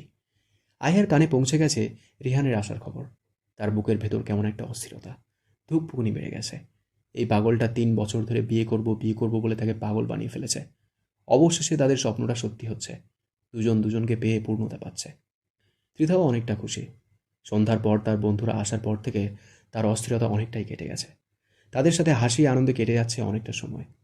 বোনের বিয়েতে ত্রিধা আজকে অনেকটা সাজগোজ করেছে, কিন্তু আফসোস এখনও পর্যন্ত পাষাণ স্বামীটার দেখাই পেল না। আর পাবেই বা কী করে? আয়ান যে আজকে অনেক ব্যস্ত। সজীব, আশিক, নাজমুল একবার এসে আয়ার সাথে দেখা করে গেছে। সেই সাথে জুই, শোভা ও নীল ত্রিধার সাথে দুষ্টুমিও করে গেছে। উষা ও আদিবা দুজনেই আজকে নীল শাড়ি পরেছে, হাতে নীল চুড়ি, কপালে নীল টিপ। দুজন তো আজকে আহি আবুর কাছ থেকে নড়ছেই না। এদিকে বন্যা কাজের ফাঁকে ফাঁকে এদিক ওদিকে তাকাচ্ছে। একবার মেয়ের কাছে যাচ্ছে, একবার মেয়ের বাবাকে ডাকছে। কেন জানি মনে হচ্ছে অনাকাঙ্ক্ষিত কোনো বিপদ ধেয়ে আসছে তাদের দিকে। মেয়েটাকে নিয়ে আজকে বড্ড বেশি মন খারাপ হচ্ছে। বাড়ির কর্ত্রী হালিমা খান, মালিহা খান বাড়ির মেহমানদের সাথে গল্প করছে। সাথে এখন অ্যাড হয়েছে রিহানের দাদি নানি। রিহানকে সবাই ছাদে হলুদের স্টেজে নিয়ে গেছে। সাথে গিয়েছে যুবক যুবতীরা। ওনারা আর এই বয়সে এতগুলো সিঁড়ি ভেঙে ছাদে যায়নি। মেঘের মন মেয়েকে নিয়ে বেশি উতলা। একমাত্র মেয়ে একদিন পরেই চলে যাবে তাদেরকে ছেড়ে। এই তো কয়েক বছর আগেও কোলে পিঠে করে মানুষ করল। সময়গুলো কত দ্রুত বহমান। দেখতে দেখতে মেয়ের বিয়ের বয়স হয়ে গেল। হাতে কোনো কাজ উঠতে চাইছে না। বিয়ে বাড়িতে অনেক কাজ থাকায় অনেক কাজের লোক রাখা হয়েছে, কিন্তু তারপরও তার নিজের কাজ যেন কমছে না। কাজ করছে ঠিকই, কিন্তু হাত যেন কাঁপছে। তখনই সিঁড়ি দিয়ে যেতে যেতে আবির মেঘের উদ্দেশ্যে বলল, আহিয়া রামু, আমার জন্য রুমে খাবারটা নিয়ে আসো তো। মেঘ শুনতে পেয়ে ক্লান্ত শরীরটাকে টেনে টুনে খাবার নিয়ে গেল। এত মানুষ থাকায় আবির যেহেতু বলেছে তাই আর আবিরকে জোর করলো না ডাইনিংয়ে খেতে। রুমে গিয়ে দেখলো আহিয়ার আব্বু ওয়াশরুম থেকে ফ্রেশ হয়ে বের হয়েছে। মেঘ খাবারগুলো রেখে খেতে বলে চলে আসতে নিয়েছিল, কিন্তু আবির ওর কবজি ধরে আটকে দিয়ে ধমক দিয়ে বলল, কোথায় যাচ্ছ? কাজ আছে, নিচে যাই। বাড়িতে এই কাজের লোকের অভাব আছে? আমি সকলের কাজের জন্য এক্সট্রা লোক রেখে দিয়েছি, তারপরও মেহমানরা টুকটাক সাহায্য করছে। তাহলে নিজের শরীরটাকে এত ক্লান্ত কেন বানাচ্ছ? মেঘ চমকে তাকালো আবিরের দিকে। আবির নিজেও তাকিয়ে দেখলো তার বউকে। গত 1 সপ্তাহ ধরে তার স্ত্রী ঠিকমতো ঘুমায় না। চোখের নিচে কালো দাগ পড়ে গেছে, মুখটাও কেমন মলিন হয়ে গিয়েছে। শুনলাম সকাল থেকে কিছু খাওনি, কেন? আপনাকে এসব কে বলেছে? তোমার ভাই বলেছে। ভাইয়া এমনি বলেছে। তাহলে চোখ মুখ এত শুকনো কেন? মেঘ কিছুক্ষণ চুপ করে থেকে স্বামীকে চাপটে ধরে কেঁদে উঠল। আবির মেঘের ভাবভঙ্গি বুঝতে পেরে মাথায় হাত বুলিয়ে দিয়ে বলে উঠল, কি হচ্ছে? কি এসব আহিয়ার আম্মু? তুমি এভাবে কাঁদলে মেয়েটাও তো কাঁদবে। তুমি কি চাও মেয়েটা কষ্ট নিয়ে শ্বশুরবাড়ি যাক? মেঘ বলল, না। আবির নিজের অর্ধাঙ্গিনীকে নিজের বুকে জড়িয়ে নিল। অতপর আবির নিজের এক হাত ধুয়ে তাকে খাইয়ে দিল। ছাদের এক কর্নারে দাঁড়িয়ে কি বিষয়ে তর্ক করছে মেহেদি ও এহসান। কিছু একটা বিষয় নিয়ে দুজনের মাঝে কথার বেশ পাল্টাপাল্টি হচ্ছে। ওদের ভাবভঙ্গি দেখলেই বোঝা যাচ্ছে এহসান কিছু একটা করতে চাইছে, কিন্তু মেহেদি নিষেধ করছে। কিন্তু এহসানের মনে নিজের ভালোবাসার মানুষটিকে পাওয়ার তীব্র এক আকাঙ্ক্ষা। সে বারবার তাকাচ্ছে আয়ানের দিকে। আয়ান আজকে বেশ দৌড়দৌড়ির মাঝে আছে। একদিকে ভার্সিটি থেকে নতুন ফ্রেন্ডরা এসেছে, আরেকদিকে নিজের পুরাতন বন্ধুরা। তাছাড়া একমাত্র ভাই হিসেবে তার উপর রয়েছে বিয়েবাড়ির অনেক দায়িত্ব। সেটা দুদণ্ড বসার সময় পাচ্ছে না। রিহানকে বসিয়ে রাখা হয়েছে হলুদের স্টেজের রাজকীয় চেয়ারে। তার সামনে সেন্টার টেবিলে সাজিয়ে রাখা হয়েছে কয়েক রকমের ফল, মিষ্টি, শরবত, হলুদের ডালা ইত্যাদি। আর কিছুক্ষণের মধ্যেই তার প্রিয়তমা আহিয়া পাখিকে নিয়ে আসা হবে। এখানে আসার পূর্বে পাখিটাকে বহুবার বলেছে হোয়াটসঅ্যাপে একটা পিক পাঠাতে, কিন্তু মেয়েটা তার কথা শুনলে তো? বারবার বলেছে সামনাসামনি দেখা হবেই তো। আগামীকালকে একবার বাড়িতে নিই, তারপর সবার আগে এই মেয়ের বাহানা ছুটাবো। ভাবনার মাঝে বক্সের মিউজিক পরিবর্তন হয়ে গেয়ে উঠল হলুদের গান। মাথা চাইয়া টিকা দিমু, জড়োয়া লাগাইয়া সইঘো, জড়োয়া লাগাইয়া সইঘো, বিন্ধন চাহিয়া শাড়ি দিমু, ওড়না লাগাইয়া সইঘো, ওড়না লাগাইয়া সইঘো, নাক চায়া নাক ফুল দিমু, পান্না লাগাইয়া সইগো, পান্না লাগাইয়া সইগো, কি দিয়া সাজাইমু তোরে, লীলা বালি ভর যুবতী সৈমোর, ভর যুবতী সৈমোর, কি দিয়া সাজাইমু তোরে। রিহানের নজর গেল সামনের একদল নীল পাঞ্জাবি পরা ছেলের দিকে। হলুদ রঙে পালকিতে করে তার নববধূকে নিয়ে আসছে। পুরো পালকি ফুলে ফুলে সাজানো। নববধূর আসার পত্র সাজানো হয়েছে গোলাপ ও গাঁদা ফুলের পাপড়ি দিয়ে। একদল যুবক ছাদের কোণে দাঁড়িয়ে আতশবাজি ফাটাচ্ছে। বন্ধুরা সাড়া দিতে রিহান ধীর পায়ে এগিয়ে গেল সামনে। ওকে দেখে ছেলেগুলো থেমে গেল। রিহান হাত বাড়িয়ে দিল প্রিয়তমার পালকি থেকে নেমে আসার জন্য, কিন্তু ছেলেমেয়েরা বাধা দিয়ে বলল, নতুন দুলাভাই আগে সালামি দিবে, তারপর আমরা আমাদের বোনের চাঁদ মুখ দেখতে দেব। ওদের সাথে সহমত পোষণ করলো আশেপাশের যুবক যুবতীরাও। ছেলে মেয়েদের দুষ্টুমি দেখে মুরব্বীটা সরে গেলেন। রিহানের সাপোর্টার পেছনে দাঁড়ালো, বন্ধুবান্ধব সহ সাথে আসা কাজিনরা। অবশেষে দুপক্ষের তর্কাতর্কিতে মেয়ে পক্ষ জয়ী হলো। হবু নববধূর মুখ দেখতে রিহানকে গুনতে হলো 30,000 টাকা। রিহান বিসমিল্লা বলে পালকির গেটের সামনে ফুলের মালাগুলো সরিয়ে তাকালো সামনে। তখনই নজর এলো হাঁটুতে মুখ গুজে লাজুক মুখে বসে থাকা তার আহিয়া পাখিকে। পালকির ভিতরে রং বেরঙের আলোক ছটায় হলুদ লেহেঙ্গাতে তার লাজুক লতাকে আজকে হলদে পাখি লাগছে। রিহান বুকের বাঁ পাশে হাত রেখে মৃদু কণ্ঠে সুবহান আল্লাহ বলে পেছনে হেলে পড়ল। সঙ্গে সঙ্গে একদল তরুণ তাকে ধরে ফেলল। চারিদিকে অনেক হইচই পড়ে গেল। আহিয়া লজ্জায় আরও যেন গুটিয়ে যাচ্ছে। আতশবাজির শব্দ যেন বাড়ছে, যা আনন্দকে আরও 3 গুণ বাড়িয়ে দিচ্ছে। কেমন লাগলো কমেন্ট করে জানিও। তোমাদের একটা কমেন্ট আমাকে প্রচুর মোটিভেট করে। পরবর্তী পর্বগুলো খুব শীঘ্রই চলে আসবে এই চ্যানেলেই। ততক্ষণ সুস্থ থেকো, ভালো থেকো। Thank you so much.